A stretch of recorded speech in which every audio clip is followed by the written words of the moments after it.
Good afternoon and welcome to this streaming live session for today, Sunday, 22nd November 2020 on OY Media Scotland.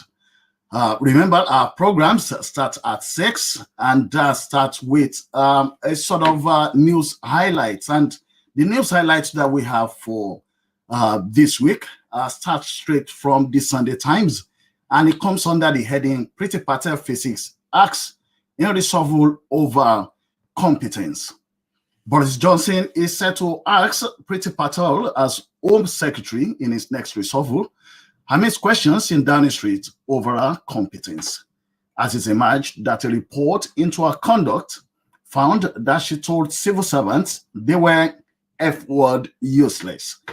The Prime Minister circled the wagons to protect Patel last week, rejecting an official finding that she had bullied officials and broken the ministerial code of conduct. That comes under the heading Priti Patel faces hacks in reshuffle over competence. And the next one quickly, human rights must not be trampled in global rush for PPE, say MPs, and that is coming all the way from Guardian.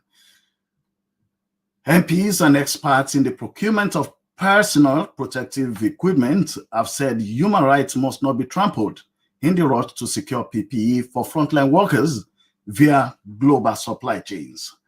The calls come after a Ghanaian investigation found evidence that the British government had sourced PPE from factories in China, where hundreds of North Korean women have been secretly working in conditions of modern slavery.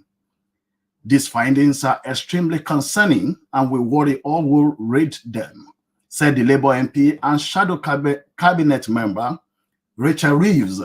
We urge the government to investigate them immediately and outline exactly how procurement processes could have got them in a place where this kind of supply chain check didn't happen.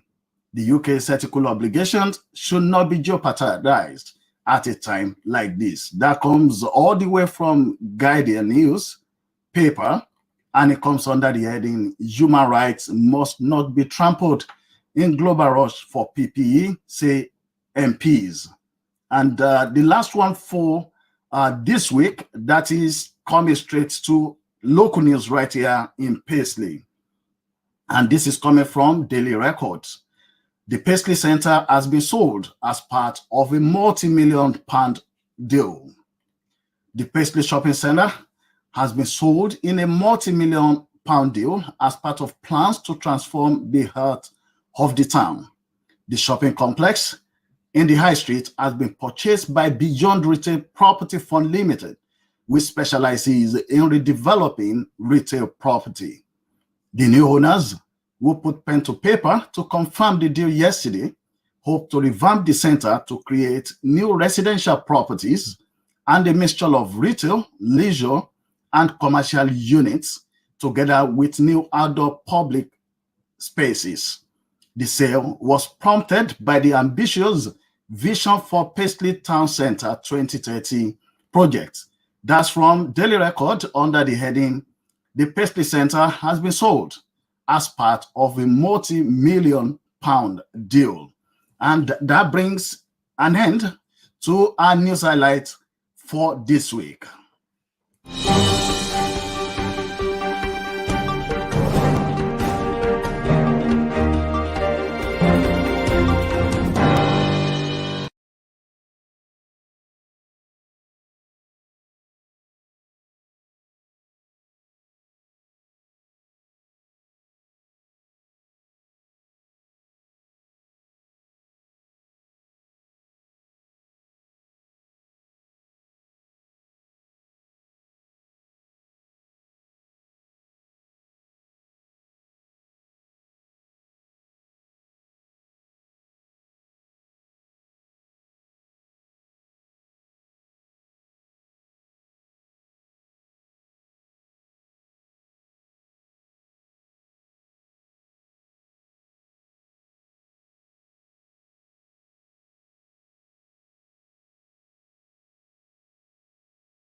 Hello, welcome to Parenting Tips with Emem. Today we are treating the topic parents as role models to their children. In many ways, your children will likely model and pattern after you. It's important for you to become aware of this, that your children are observing you, they're taking cues from you, and they will likely follow after you in their beliefs, values, mannerisms, attitudes, behaviors. Many behaviors that children have come from copying the patterns that parents lay out before them.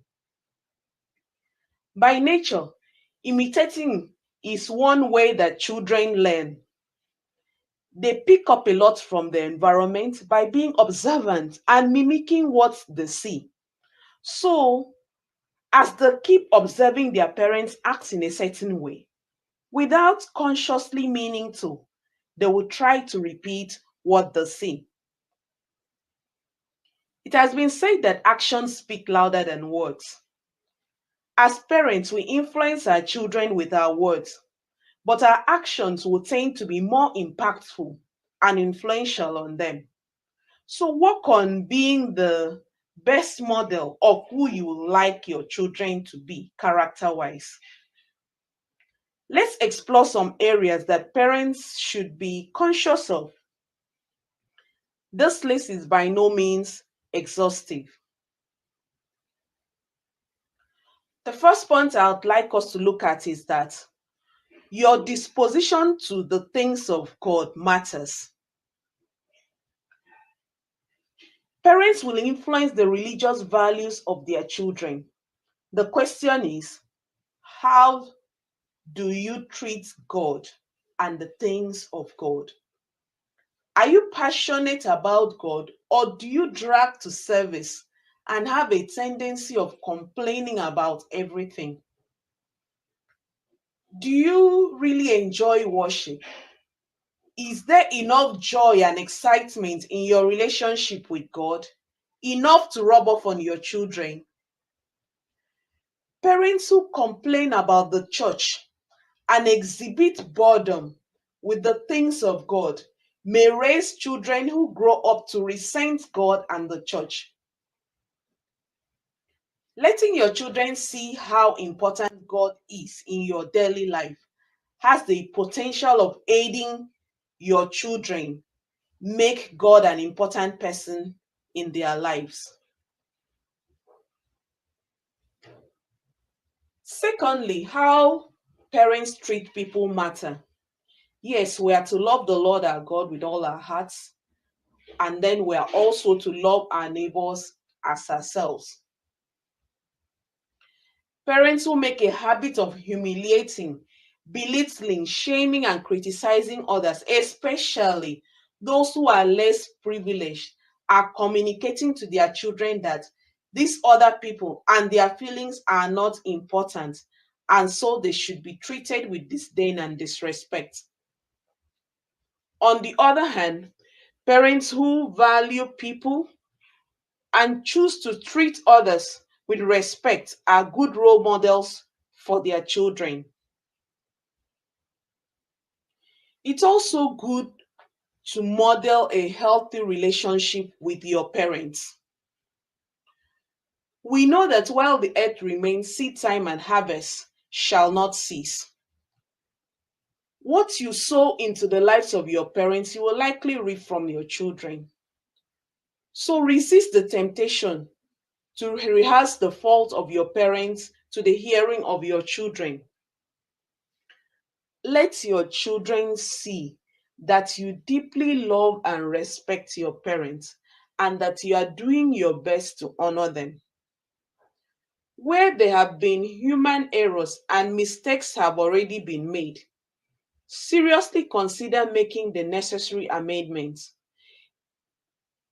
Even if your parents are late already, the least you can do is speak well of them. I hope you are getting value out of this. My name is Emem. I'm on Facebook and on Instagram with the name Parenting Tips with Emem. Let's go on a short break and I'll be right back.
Welcome back to Parenting Tips with Emem. We have been looking at the topic parents as role models to their children. So far, we have explored some areas where I believe that it's important for parents to be conscious of what they do because their children are watching them and patterning after them in these areas. In continuation, I want you to be aware of the fact that your disposition of modesty also matters. Human beings actually have the innate predisposition to cover their nakedness, and this can be reinforced through training. We teach our children modesty by our examples. They may not necessarily grow up to dress like us, but they will likely adopt our position on modesty. It is good for parents to insist that their children dress modestly because doing this can actually encourage chastity. It's also good for parents to model forgiveness because in this life, offenses are inevitable. And with other things, your children will likely pick up on the way that you handle offenses. If you are quick to forgive, in all likelihood, your children will pattern after that.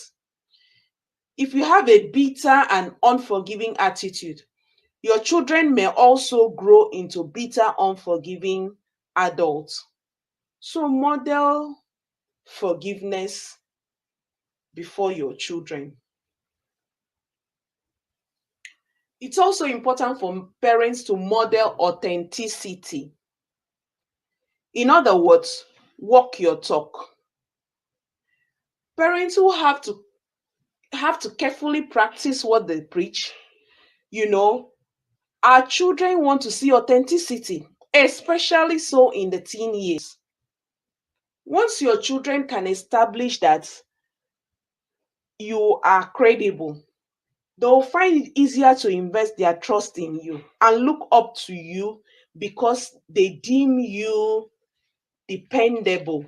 They want to listen to you and they want to, see you as their role model. Usually, children can discern hypocrisy when the action of their parents are not in tandem with what they preach and advocate.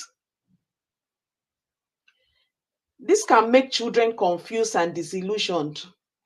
And as they grow into teenagers, they may want to begin to look towards others as role models. But if you are walking your talk, they will continue to look up to you as their role model. Let what you advocate, what you preach be consistent with your deeds. This by no means calls for perfectionism. It is good for our children to know that we are not perfect. But let them see that we are committed to personal development as well as practicing what we stand for. I also want to encourage you to protect your character. When you are faced with a temptation, when you are enticed to compromise on your values on any front, please think on the efforts that you have put into building your character so far. Think about what giving in can possibly mean for your children, knowing that they are observing your life, they are learning from you, and are following your footsteps. Think about it. How disappointed will your children possibly be if a compromise you made in the secret comes to light? Rationalizing that nobody will ever get to know about it is a delusion. Let's give this a thought. There were no other human beings present to get to know about what Adam and Eve did. But what they did, their actions, the consequences of it, rubbed off on their children. As parents, there is wisdom in protecting our character. Integrity is really key in parenting. So let's avoid compromising our values in the secret and in the open. Let's talk about self-inventory. It has been said that the apple doesn't fall too far from the tree. Sometimes you may notice a particular character trait that is not very desirable in your child. Pause and take a self-inventory. Honestly assess if your children that are copying this trait from you. Hopefully you'll find yourself not guilty. That will convey some form of moral authority on you to correct what is wrong.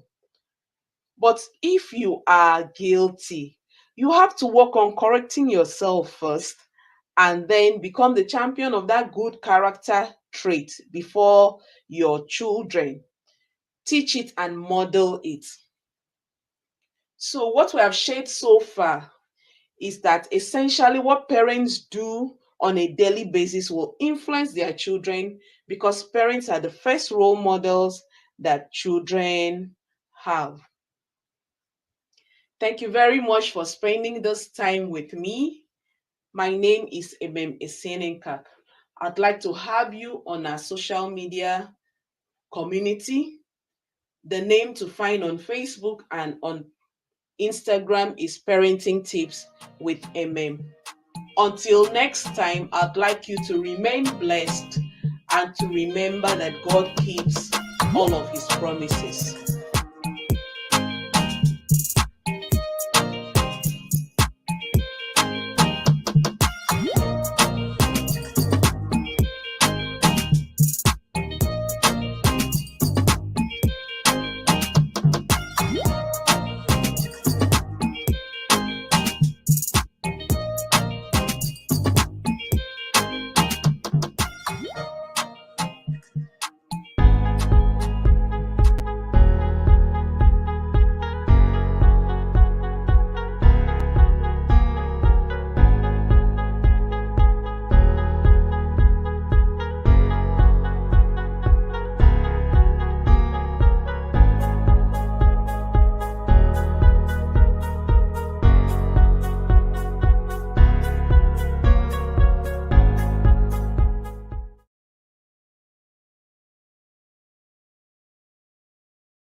Right, welcome back for this week's session of Consciousness. We've got another great African son for us today, and that is Prince Sheriff Adebayo-Onisile. He's joining us all the way from Nigeria. Good evening to you. Yeah, good evening, sir. Right, thanks for joining us today. Prince Sheriff Adebayo-Onisile. If I'm going to introduce you, who is Prince Sheriff Adebayo-Onisile? Sheriff Adebayo-Onisile is the prominent son of one of the royal families from Oyo Alafin in Oyo State, Western Nigeria. I am born to the family of Prince Adebayo Atingisi. My dad was popularly known as Atingisi in Oyota. And I graduated from Ahmadu Bello University with my first degree. And my second degree, I graduated from University of Ibadan with MSc in Housing Development and Management. And I've worked as a lecturer at the Federal Polytechnic in Laro. And I also work as assistant training manager with the Nigerian Bar Manufacturing Company, a subsidiary of Flour Mills Nigeria Limited, before I sojourned for a few years in the Netherlands. And when on return to Nigeria, I started a private business and a building expert right now in Nigeria. So currently undertaking several building projects and Lagos and Ogun State. I am married with children, and I am a Justice of Peace of Oyo State. Hence the JP, on my name. That is attached to your name. Exactly. Thank you very much. Just for us to fly with what we've got today, we're just going to talk about generational wealth, especially within the African community. Some will call it Black community, but I mean Black African within that community. You've heard about Dr. Umar Johnson's views about what we're not doing. And if I look back, I know that in those days, our fathers and our parents, our grandfathers, they always have this one as a duty for them to build wealth for their children. But over the course of time, we've seen that has changed. And I'm going to play the audio of Dr. Umar Johnson, and then I will take your perception. For those that are listening to us, Prince Sheriff Adebayo-Onisile is also a Pan-African exponent or proponent, if I get it very well. Yes, so I'm a strong believer in Pan-Africanism, and I've been promoting African unity and culture for quite a number of years. I've been to several places to participate in international conference on Pan-Africanism, and I've been guest speakers at some occasions where I preach and I taught Pan-Africanism to the young ones. Because Pan-Africanism is the future of Africa. Thank you. Okay, that's great. We'll have time when we bring you back to really talk about African unity, about languages and diversity of culture. But for today, I will first get us to listen to this. Well, here's the thing. We got to recognize that wealth is intergenerationally created. Most people who get rich don't get rich in a lifetime. Oprah, that's once in a while. Bill Gates, that's once in a while. Most people are intergenerational wealth. That means what? That Black people want to catch up. We have to start saving wealth and passing it to the next generation. Our biggest problem is that every time we splurge, for our descendants. No inheritance. They get started. For the white child, they're starting out $100,000 plus, $1 million plus. And I think we have to become more strategic health plans as well as our life insurance plans, because what I'm learning with a lot of these white folk, a lot of them are getting their first wealth through the life insurance policy of their parents. We talk about that too. So life insurance policy. So there's so many different strategies.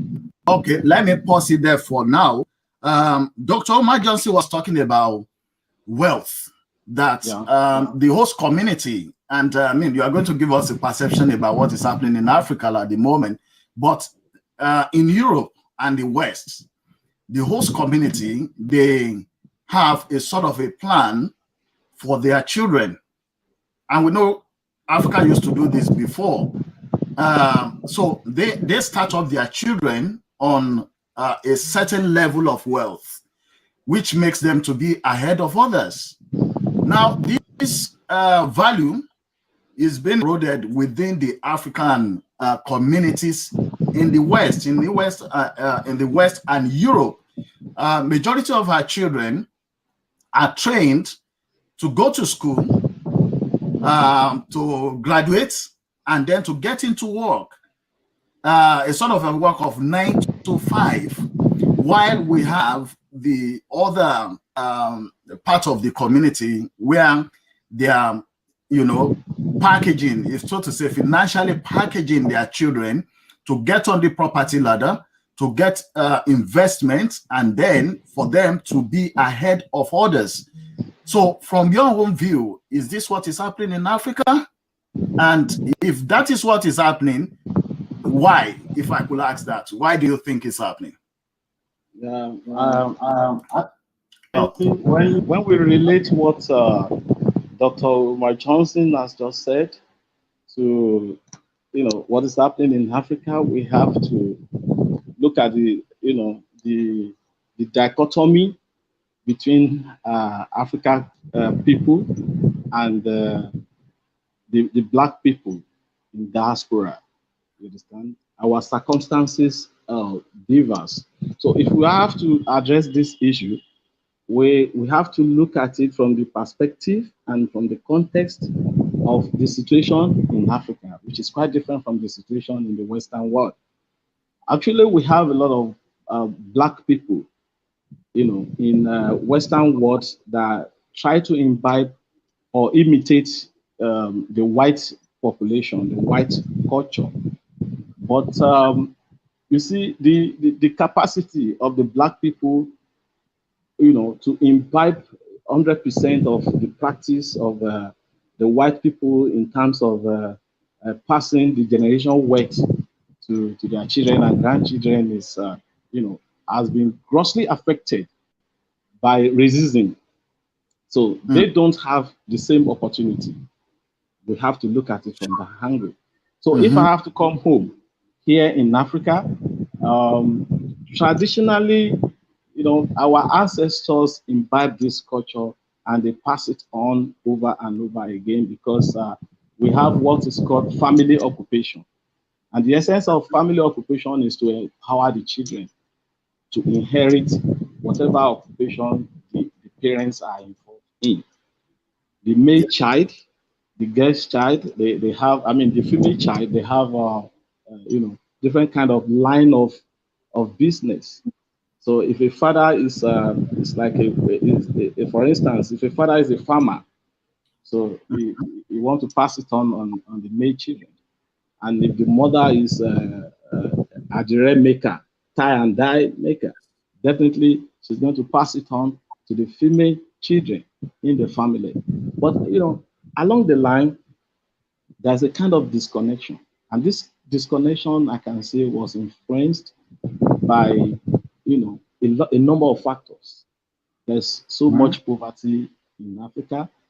And at the same time, by the time we try to imbibe westernization, we have a lot of a kind of a disconnection all along the line because our children, begin to look forward to white collar jobs. You understand that they are losing family values, abandoning the family business. But there are some occasions where you can point to some families that are doing well. So I think one of the foremost family in Nigeria, let's say in Africa, but I can speak much of Nigeria, is Adeola Odutola. Adeola Odutola, yeah, from Western Nigeria, a Yoruba man that became very rich, an industrialist, a philanthropist. He was able, to retain the wealth in the family, by incorporating the children into the hierarchy of the industry management, and they are doing fine. And when you look at Alazan Dantata in Kano, also, were able to find, the richest man in Africa today is a beneficiary of Alazan Dantata because he's a grandchild of Alazan Dantata. I mean, Aliko Dangote. Dangote, yes. So we can go on and on. Even Ibru, Alex Ibru too, is one of a family that we can point to that, they were able to pass on the wealth from generation to generation. There are some other families that are not noticed. There are some that try to, to pass on this wealth. They are unsuccessful. When you look at, there was a man, a very great man that I do respect his legacies, but unfortunately, everything went down now. Adebisi Dikon of Ibadan fame. Yeah. It was as out of early 1900s, 19 something. It was already trading with the Italians, with the British and everybody, and he built a lot of wealth. He built the best house in Africa by then. So, but along the line, I think the family fell off with the wealth and everything crumbled. And when you pass in front of his house, you can only say, "Oh, there was a great man that once occupied this house." Yeah. And we can talk of Agbaje also. We look at Agbaje family house in Ibadan. As part of the time Agbaje was reigning, he even built a private primary school in the compound. When you look at that house, you say, "Wow, this is an air device." And if an African man can build that kind of house at the era when they lived, there's enormous wealth in their possession. Agbaje family actually did well. We have the best legal luminary coming out of the family. We have a lot of medical doctors coming out of the family.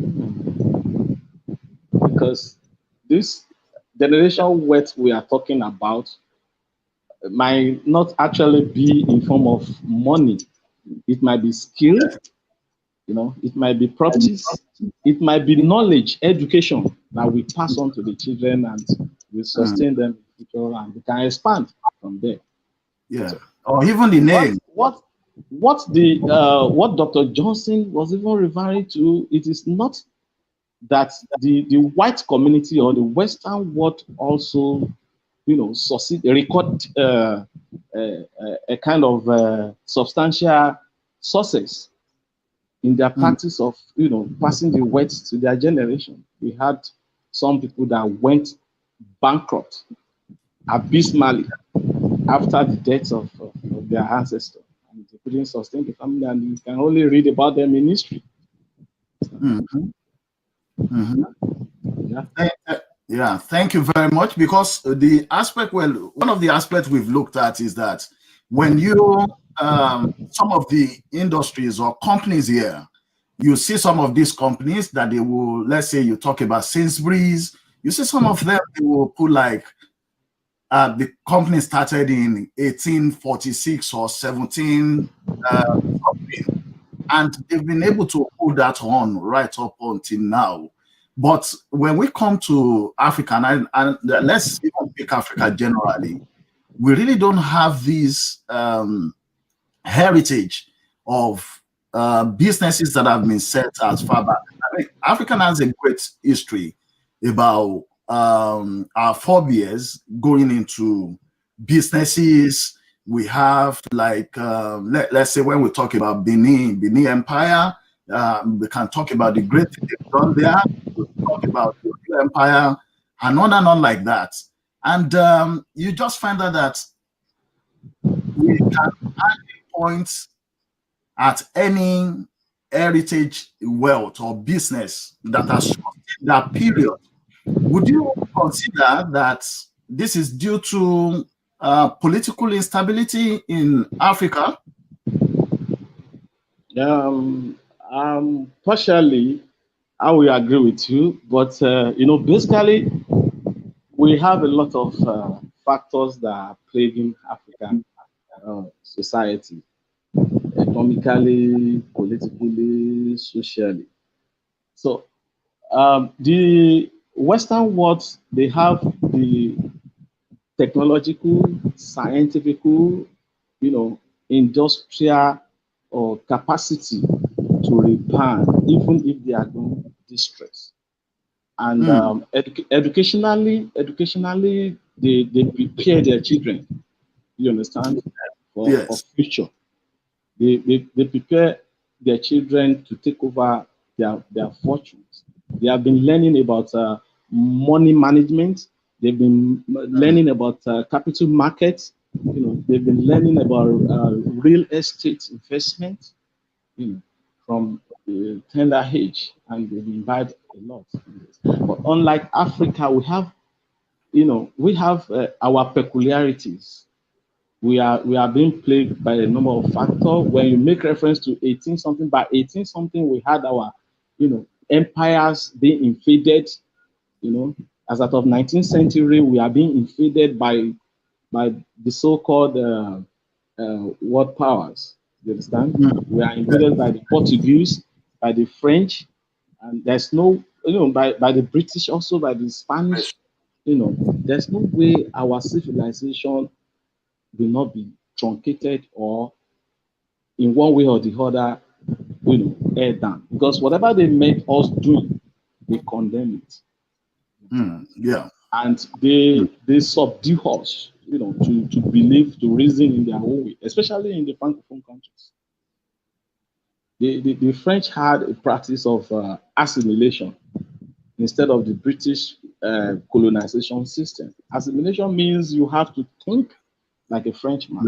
You have to practice French culture. So, in other words, this affected us so much. We had a kind of disconnection from our heritage. There are a lot of plantations, possessed by our forefathers. And when the British came, when the colonialists came, they took over all these our resources, and the children, the people that are supposed to benefit from all these resources, they were left in abject poverty. They came to Africa, they stole our resources, and they used it to develop their countries. You remember what happened in the Industrial Revolution in Great Britain? So, see what happened in France. They used the resources of Africa to develop their country, and they were able to do that because they enslaved us. It's like they put us in shackles while they were developing that. So we don't have the capacity to independently, rediscover ourselves and harness our potential, to maximally. So look at what happened in Belgium. I mean, what happened in Congo. Look at what the King Leopold II did to the Congolese. So when we talk on and on, you realize that we cannot compare the Western practice of wealth transfer. You understand, or generational wealth to that of Africa. There's a wide dichotomy, and we couldn't catch up to now. We couldn't catch up, but not that we are not trying. We are trying, but the locus of our misrulers, you understand, actually affected us. You understand, because most of them didn't pay attention to that. They have eaten up our past, they have eaten up our present, and they are still eating up our future, and in collaboration with the Western powers. Problem. Okay. Let's you mentioned while you were talking that it's not just when we talk about generational wealth transfer, it's not just about money. It could be about skills, other things that could enable our younger generation to propel in life. And there's this question about during the time of I think it was UPN or so.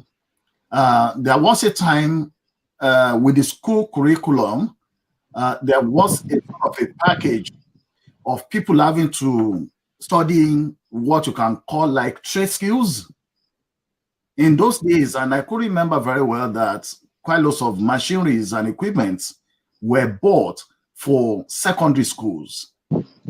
And those secondary school pupils or students were meant to take those courses alongside the other courses, maybe from the first year up till about the third year. But then those things were never used. They were just covered, and in a twinkle of an eye, they disappeared. Now, trying now to look at the educational curriculum in Nigeria today, and just as a template for the rest of Africa, if we look at our education, are we actually giving the children the skills to be able to propel in life beyond just looking for a 9 to 5 p.m. Job? I've given them other skills for them to go into other trades and prosper. I didn't get you well. Come again, please. All right. The question, just the question. Don't repeat everything. Just the question. Okay. The educational curriculum in Africa, using Nigeria, for instance, as templates. Are we, with the curriculum, the educational curriculum, are we setting up our children to propel in life, maybe in the area of business and other trades, beyond just looking for a job that is 9 to 5 p.m. schedule? We prepare them for other things. You see, this issue, I think, started the issue of 6334 system of education in Nigeria was introduced by the government of General Ibrahim Babangida. But prior to that, in the 60s, immediately after independence, the state government, regional government rather, established trade centers, what we call trade centers. They later changed them to technical colleges, and they have a number of trades or courses that are being offered to students. And these are designed to, to prepare Nigerians, to become skillful. So we have technical colleges all over Nigeria. We have the one in Kaduna. Later they changed it to Kaduna Polytechnic. One in Ibadan became Ibadan Poly. We had one in Osogbo, Ife. We had one in Yaba, became Yaba Tech, and we had one in Oyo. I'm a product of technical college. After I attended secondary modern school, which is equivalent to junior secondary school, and I proceeded to technical college. Then the idea was very productive, because when we were in technical colleges, you see conglomerate like Leventis, like CFAO, like Lever Brothers, like Cadbury, like even Nigerian breweries. They were coming to the school to recruit. Right from school, you get job before, the moment you are passing out from technical college, you are going into the industry, you are going to the field to practice. And even the technical colleges we had then were not enough. But the politicians, they they misplaced priority. They didn't pay attention to that, field of studies or to that aspect of our educational system. So the whole thing began to crumble. There was a program they called TTTP, Technical Teachers Training Program, in which they recruited product of technical colleges and they sent them abroad to go and study. And when they come back, they are expected to become teachers in technical colleges. But along the line, the whole program, the problem with Nigeria, we always have that good plans, but implementation is always the problem. So the same thing, the same thing occurred to, happened to the 6334. When you look at the whole blueprint of 6334 system of education, whereby a child is supposed to spend 6 years, the first 6 years in the basic school, which is primary school, then there will be the first 3 years in the GSS, which is junior secondary school. Then another 3 years at the senior secondary school. Then the last 4 years you spend in the university. You understand?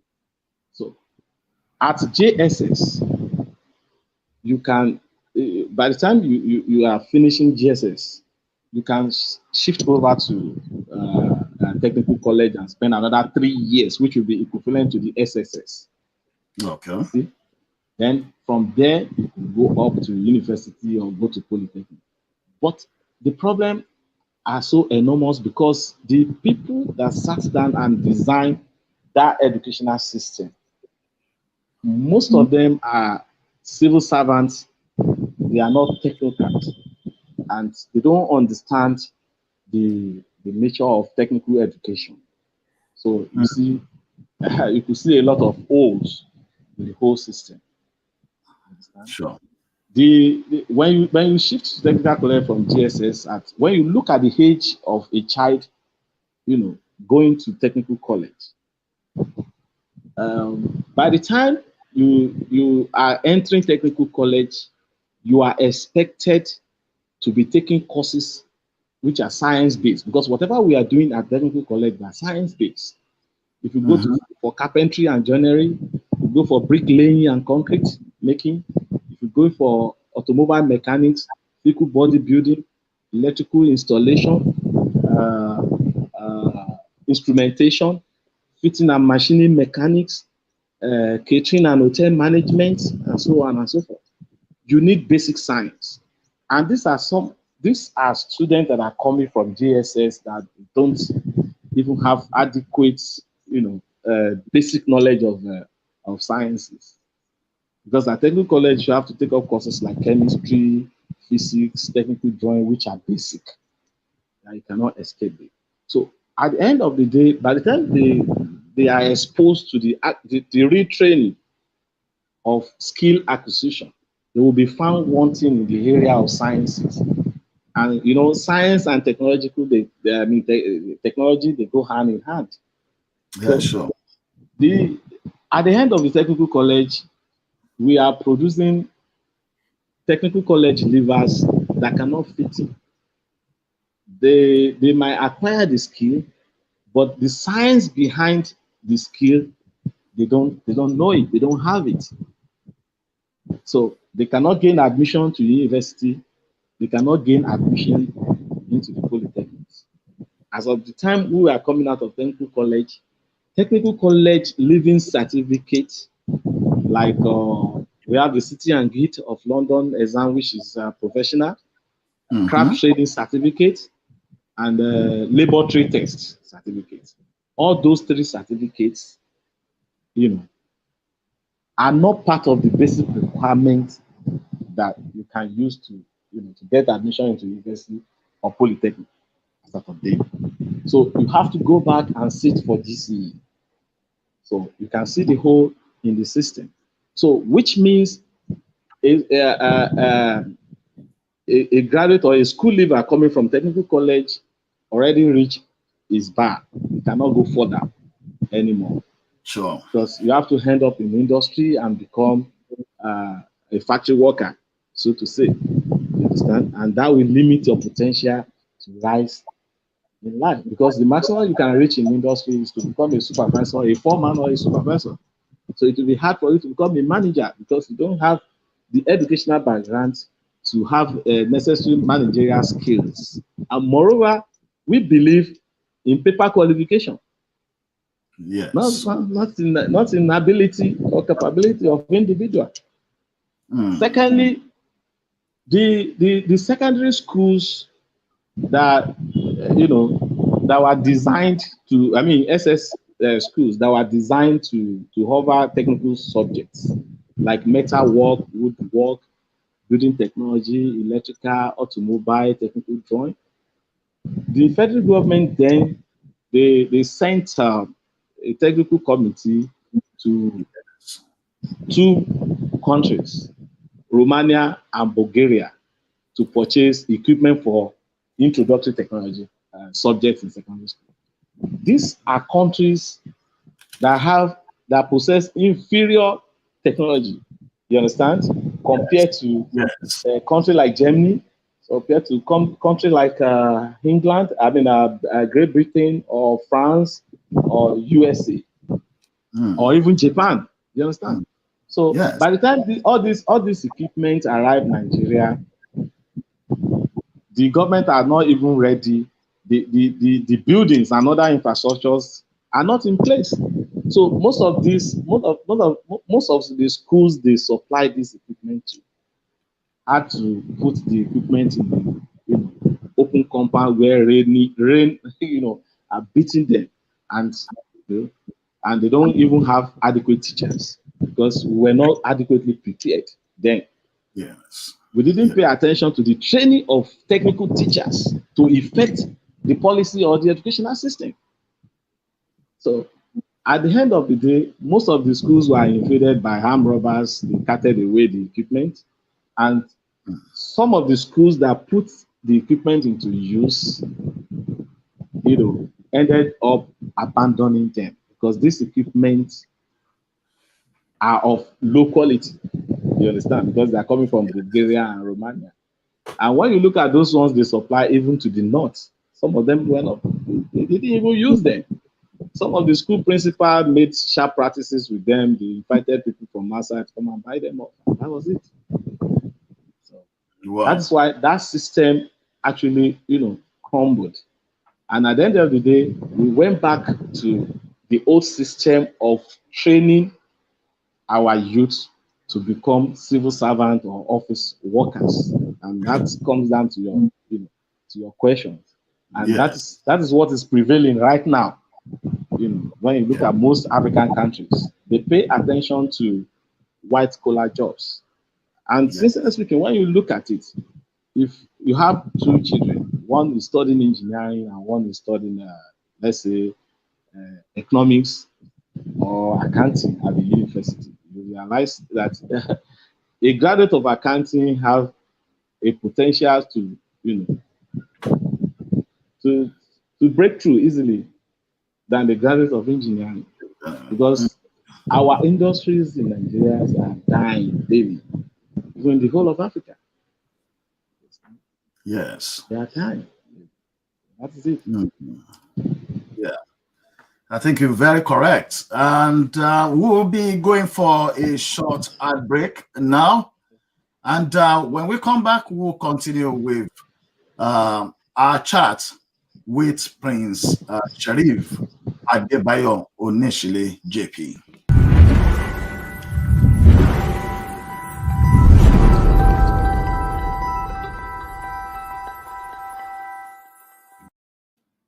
Right, welcome back. We're still on with Prince. Prince, I'm going to show you a clip now, and believe that is something that you also will be able to relate with. So we'll get that one on.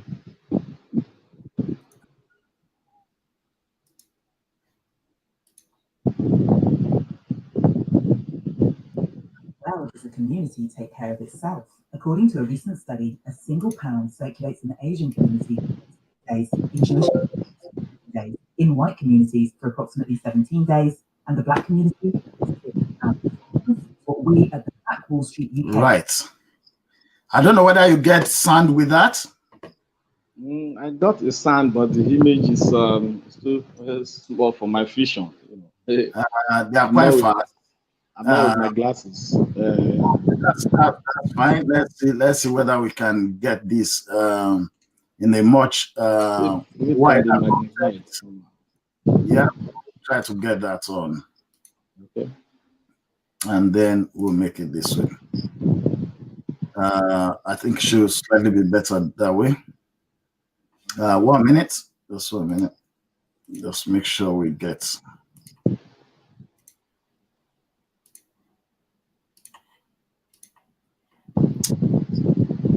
Okay, and there's this. How well does the community take care of itself? According to a recent study, a single pound circulates in the Asian community for 28 days, in Jewish communities for 20 days, in white community for approximately 17 days, and the black community 6 hours. This is what we at the black. Right. So what we have there is about money circulation within different communities. Okay. According to the creator of that video, they believe that a pound, and that's me talking about for those of us that are in the UK here, that a pound stay within the Asian community for 28 days. So that means it rotates around Asian businesses for 28 days before it goes out to other businesses. And for the Jews, they're of the opinion that a pound goes around 17 days within Jewish businesses before it will ever go out to any other business.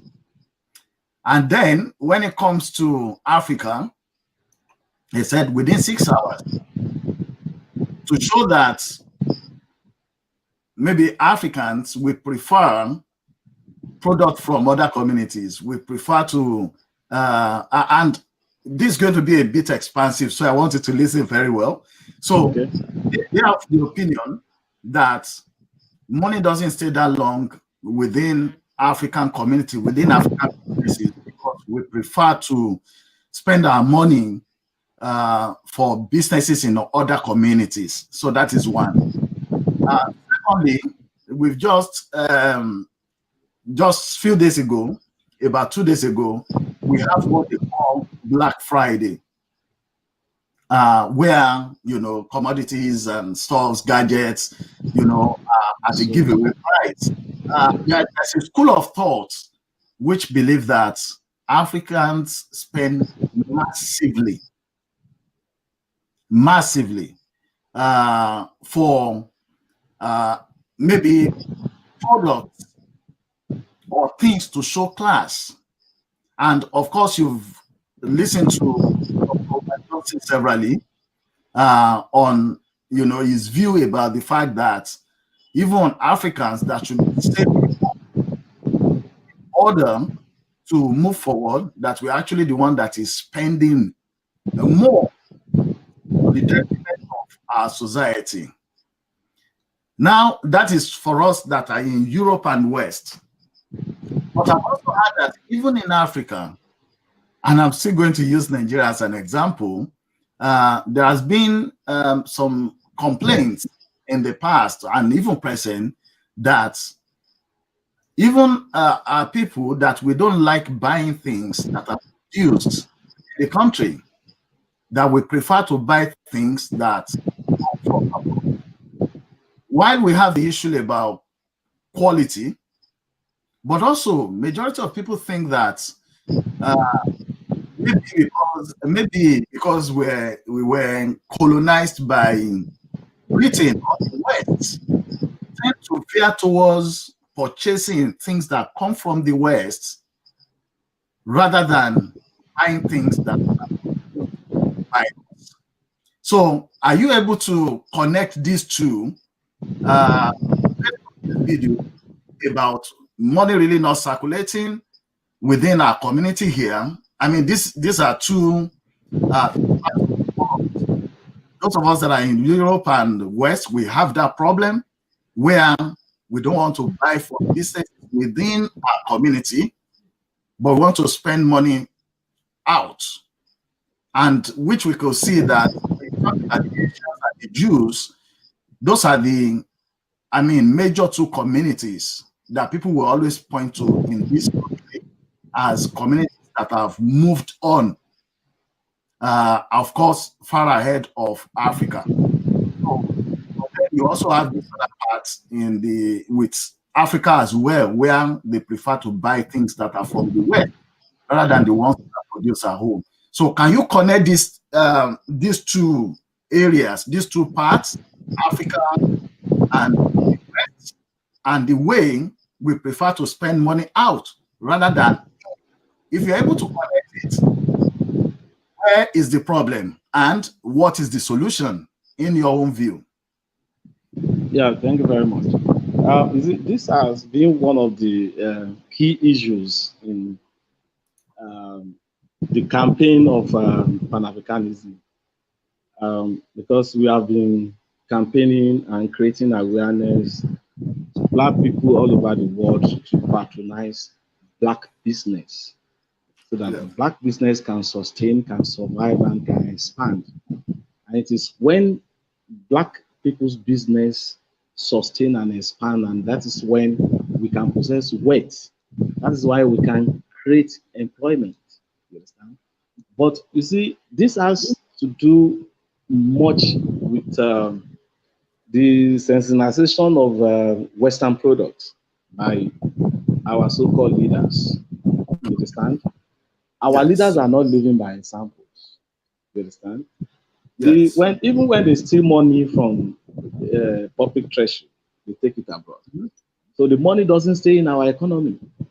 So, and the kind of example they are living, for the citizens is quite bad, because they already acknowledge the superior status of Western world.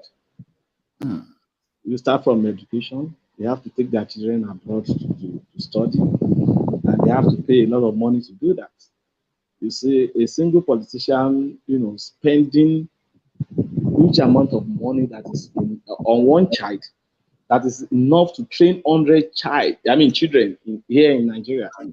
But and secondly, this is relative to our psyche as a people, our mindset, as a people. Majority of Black people imbibe the idea of inferiority complex. So, and that is applicable to how the product we patronize in the market. So our mentality is in such that whatever that is produced locally is inferior to what is coming from abroad. Even on liquor, when you see a bottle of ogogoro that is about 45 or 50%, and you offer it to sell, people will, they will be pricing it at a very, very low price compared to the distilled spirit coming from abroad. So, not because the social status of the people consuming foreign goods, also attracts the people of lower class. So you cited the example of Japan and the Jews, whereby money is circulating, even the Indians also. But before India attained that level, they were also patronizing the West, both the Indian and Chinese. But Chinese were able to steal technology, just like the Japanese. Japanese also, they stole the Western technology. You understand? Yeah. But on our part in Africa, we try to transfer technology, but it is not easy for us to transfer. I think we need to steal the technology before we can progress forward. Otherwise, we will continue to depend on them for quality products. And I have to tell you this, the product coming from our people, also our local industrialists, they are of low quality. We have to say that. because we compromise quality. We are so corrupt. Our quality control system, we compromise all the ISO, whatever, International Standard Organization recommendation. They will compromise everything at the tip of any, little amount of money. So, and that is why money cannot be retained in African society. We have to patronize the Jews. We have to patronize the German. We have to patronize the Chinese. We have to patronize the highest investors in Africa now. They are the Chinese. They are building our railway, building our houses, building our roads. Whereas we have local contractors that could do this. But when they do it, the whole system will be corrupted, and the quality of whatever they are doing, either the service or the manufactured products, will be so poor that they will not be durable. So, and that is why when you hold your money, you sweat to acquire your money. You have to look for where to spend it, where you can use it to buy something of high quality that can sustain you and even durable. So I think that is the major problem we have in that line. But as for the solution, I think we need to change our perspective. We need to change our reasoning. We need to change our psyche. We need to change our mentality. And, most importantly, we need to change our attitudes. And that's our attitudes towards corruption. Because corruption seems to be a kind of culture. If you deviate from from compromising or from cooperating with what people are doing, they see you as a mentally deranged person, and they will even be mocking you. And that is why all sorts of fake products, low standard products are coming into Nigeria from China. So that is it. Okay. Thank you very much, Prince Sheriff Adebayo-Onisile JP. You've actually hammered a very, very important point, especially letting our people know that if it is not good quality, definitely people will not buy. People will want to spend their money and get quality for their hard-earned money. So we need to change that perception. Someone has also mentioned that businesses in Europe also, that people need to work on their customer service, so that when people come to buy, the fact that you know them or you know that they are from Africa, that shouldn't give an excuse to just behave anyhow. Even if they are wrong, they will say there's a way you treat customers. So that goes side by side with people that have businesses, and those businesses, they have quality products. They should also work on their customer service. Why for the other one? I know the government has a lot to do when it comes to standardization of materials and or stuffs in Africa generally. We're hoping to have you back at a point. Thank you very much for joining us on this show. Thank you very much. We will definitely have you back on some other. Thank you very much, and God bless you. May God continue to strengthen you. Thank you very much. It's a very laudable program. Yeah. Thank you. I commend your effort too. Kudos to you. More strength. Thank you very much. One love forever. One love. Okay. Bye for now. Bye.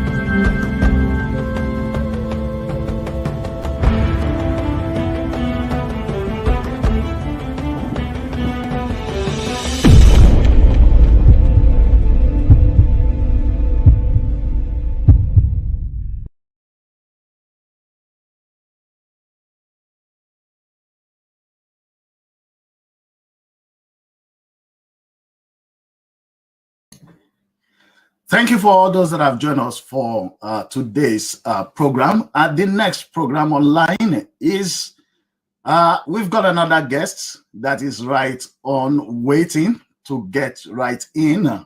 And this is a bi-weekly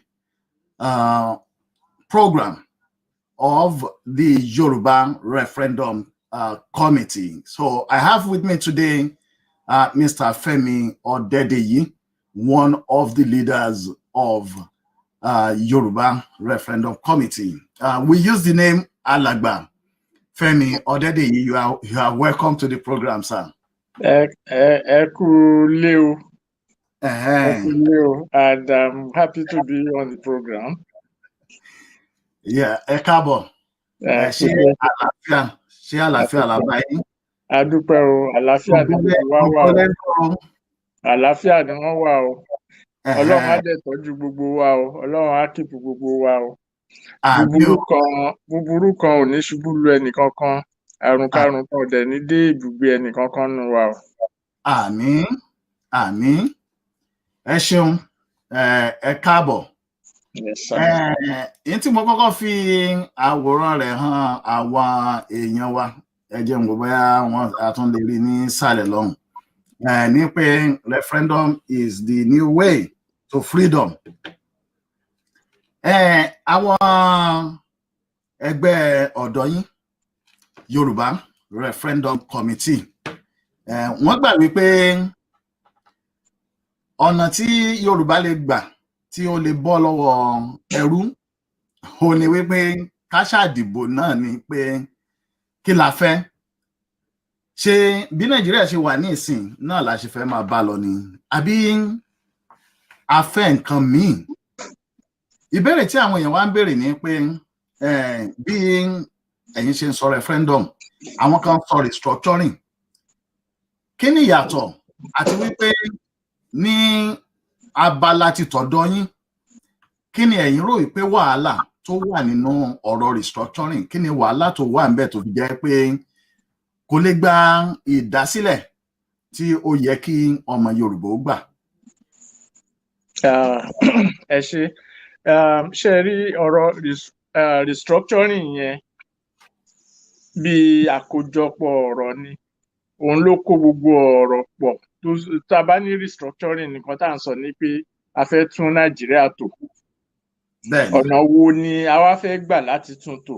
Ibi tọ́rọ̀ referendum ti wọlé nìyẹn, pé ọ̀nà tá a lè gbà tí ò ní fa ìjà, tí ò dẹ̀ ní fa ìkùnsínú, ni kí gbogbo ẹ̀yà tó wà ní Nàìjíríà kán dìbò fúnra ra wọn pé nǹkan táwọn fẹ́ lélẹ̀, nǹkan táwọn ò fẹ́ lélẹ̀. Ìgbà yẹn la ṣẹ̀ṣẹ̀ lè wá máa sọ pé a fẹ́ tún Nàìjíríà tò.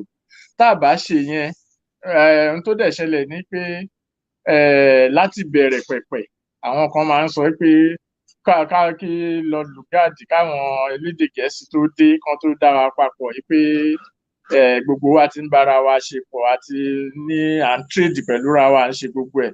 Òótọ́ nìyẹn. Ìyá Aláàfin Ṣàngó, Tápà ni màmá ẹ̀. So gbogbo yẹn ti wà. So nǹkan táwọn òyìnbó mú dé, àwọn elédè Gẹ̀ẹ́sì tán mú dé sọ́dọ̀ wa ń bì, àwọn elédè Faransé mú lọ sọ́dọ̀ ẹlòmíì, ní ìjọba àpapọ̀ tó máa wá sọ gbogbo ohun tá a ti jọ ń ṣe papọ̀ yẹn, tó máa wá sọ sójú kan, náà ṣe ń pè ní amalgamation, colonization, gbogbo nǹkan tó ń pè bẹ́ẹ̀ yẹn. So ìgbà tí wọ́n dẹ̀ ń ṣe yẹn lọ, àwọn bàbá wa ti sọ nígbà yẹn pé ẹ wá o, òótọ́ ni a ti ń jọ ń ṣe kinní pọ̀, bọ̀ tó olúkálùkù ló ní àṣà àti èdè tiẹ̀ tọ́lọ́run ti fún wa. Ọlọ́run dẹ̀ ti sọ pé nínú fáwọn tó bá jẹ́ onígbàgbọ́, wọ́n sọ pé wọ́n ní kí Abraham lọ sí ilẹ̀ tó ní ọ̀rá àti milk àti gbogbo ẹ̀, promised land. President Obama ó ṣẹ̀ṣẹ̀ kọ̀wé kan jáde ní ìsìn tóun náà táìtù ìwé yẹn ní promised land. Ilẹ̀ olúkálùkù tọ́lọ́run dá sí ní promised land olúkálùkù. So gbogbo tá a bá, kó má dàbẹ́ ní pé èèyàn fẹ́ sọ di ọ̀rọ̀ ẹ̀sìn àbí kì í ṣe ọ̀rọ̀ ẹ̀sìn. ohun tó ṣẹlẹ̀ ní pé ìgbà t'Ọlọ́run dá gbogbo èèyàn ó dẹ̀ dá wọn sí ilẹ̀ wọn ó dẹ̀ ní kólúkálùkù ní dominion lórí gbogbo nǹkan tó dá àti gbogbo ẹ̀ pé so kì í ṣe pé èèyàn láti máa lọ nínú ìgbà tán ní Abraham lọ sílẹ̀ t'Ọlọ́run dá fún wọn àbí nǹkan gbogbo yẹn ìgbà tí ó wá di pé kì í ṣọ̀rọ̀ ẹ̀sìn ni mò ń sọ náà but ìgbà tó dé pọ̀rọ̀ Jésù dé gbogbo èèyàn náà ni ó wà níbẹ̀ so ilẹ̀ olúkálùkù t'Ọlọ́run ti dá sí ní promised land olúkálùkù ohun tí àwọn elédè Gẹ̀ẹ́sì wá ṣe ni pé wọ́n wá gbé wa kúrò nílẹ̀ a ṣì wà lórí ilẹ̀ yẹn ò bọ̀ tá a lè jọba lórí ẹ̀ a lè control ẹ̀ àwa kọ́ là ń decide nǹkan tá a fẹ́ kó ṣẹlẹ̀ ńbẹ̀ tí nǹkan tá a fẹ́ filẹ̀ ṣe wọ́n gba gbogbo yẹn lọ́wọ́ wa wọ́n wá gbé sọ́wọ́ ìjọba tó ń pè níjọba àpapọ̀ ìyẹn ni the colonial government so nígbà tí àwọn bàbá wa àwọn Awólọ́wọ̀ gbogbo wọn ó lọ jẹ́ pé àsìkò táwọn ń dàgbà ni àwọn Herbert Macaulay Doherty gbogbo wọn àsìkò tó ń dàgbà ẹ wá ìkíní yìí ò lè rí báyìí bọ́lọ́run ṣe ní kó rí kọ́ yìí wọ́n bẹ̀rẹ̀ sí í ṣe akitiyan pé irọ́ a máa gbà padà lọ́wọ́ wọn a máa gbà olúkálùkù bẹ̀rẹ̀ sí í ṣe tiẹ̀ ìgbà tó yá ló wá di time tá à ń pè ní independence period yẹn tí àwọn èèyàn dẹ̀ ti sọ pé òkè o ẹ̀yin Yorùbá o generally kì í ṣe Yorùbá nìkan ló wà ní western region but àwa Yorùbá lápọ̀ jù ní eastern region náà àwọn Ìgbò wà níbẹ̀ ní northern region àwọn Fúlàní Chibs Kànúrí gbogbo wọn náà wà ń bẹ̀ so wípé òkè tolúkálùkù bá fọwọ́ mú tiẹ̀ bẹ́ẹ̀ yẹn ẹ jẹ́ ká máa ṣe a lè jọ máa ṣèjọba àpapọ̀ ṣùgbọ́n lẹ́yìn yẹn ṣe mọ̀ pé even káwọn elédè Gẹ̀ẹ́sì tó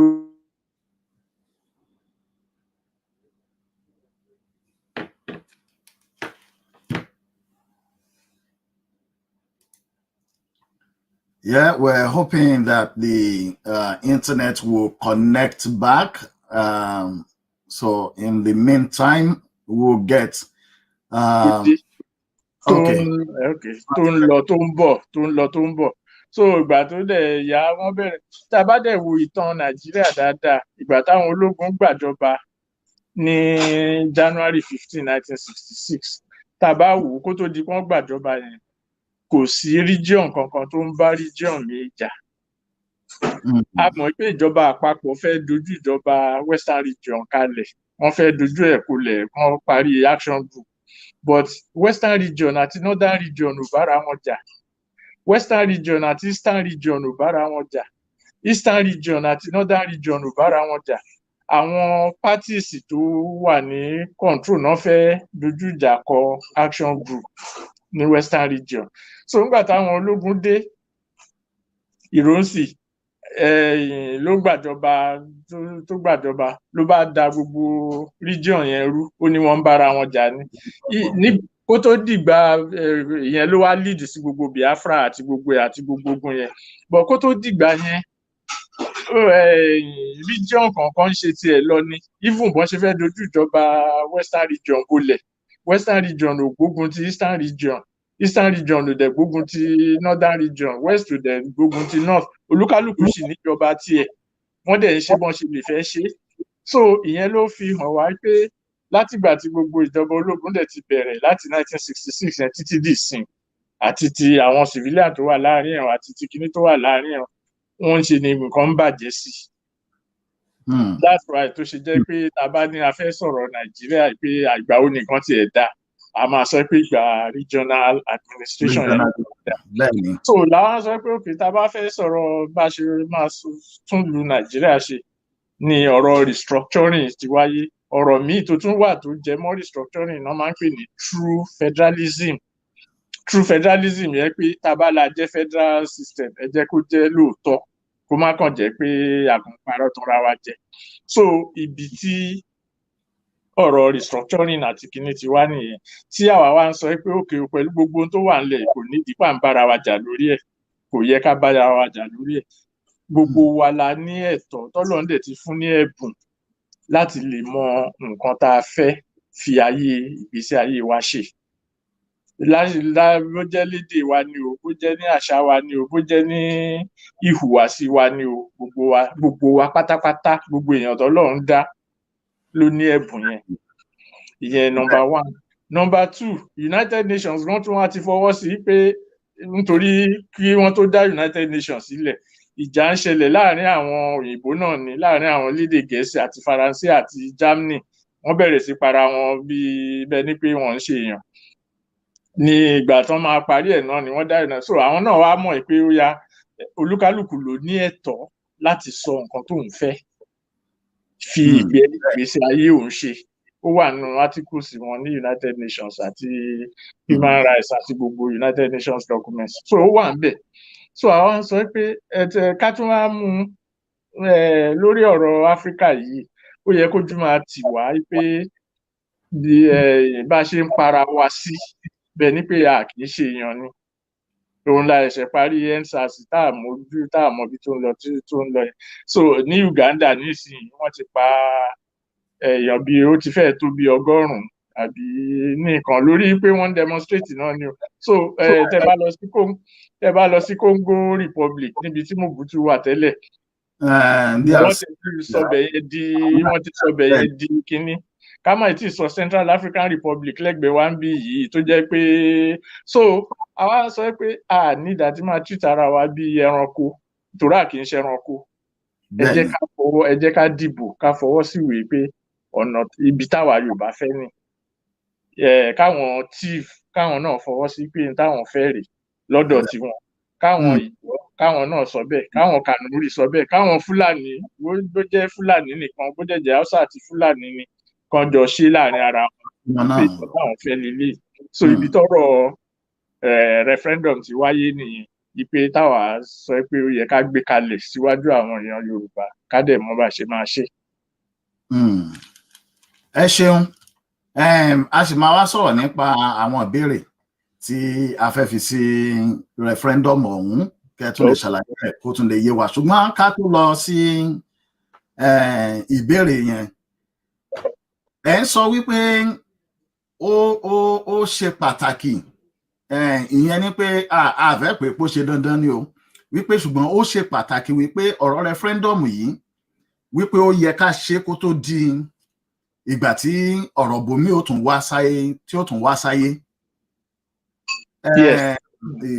Bẹ́yìn ṣe ń sọ ní apá kan, àríwó Pastor Túndé Bákàrè tó jẹ́ pé ní apá àti tọ̀dọ̀ wọn níbẹ̀ náà, àwọn náà sọ pé ìgbésẹ̀ kan láti ó gbọ́dọ̀ ṣẹlẹ̀ kó tó di pé a tún dìbò míì ní Nàìjíríà tó bá jẹ́ pé a fẹ́ ṣe olóòótọ́ sí ara wa láti yanjú àwọn aáwọ̀ tó wà láàrin àwọn ẹ̀yà tí ó papọ̀ tó di Nàìjíríà tá à ń sọ lónìí.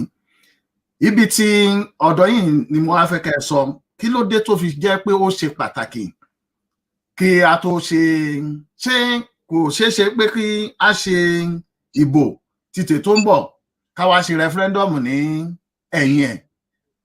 Kí ló dé tó fi ṣe pàtàkì pé ó yẹ ká ṣe referendum yìí ká tó ṣe ìbò 2023?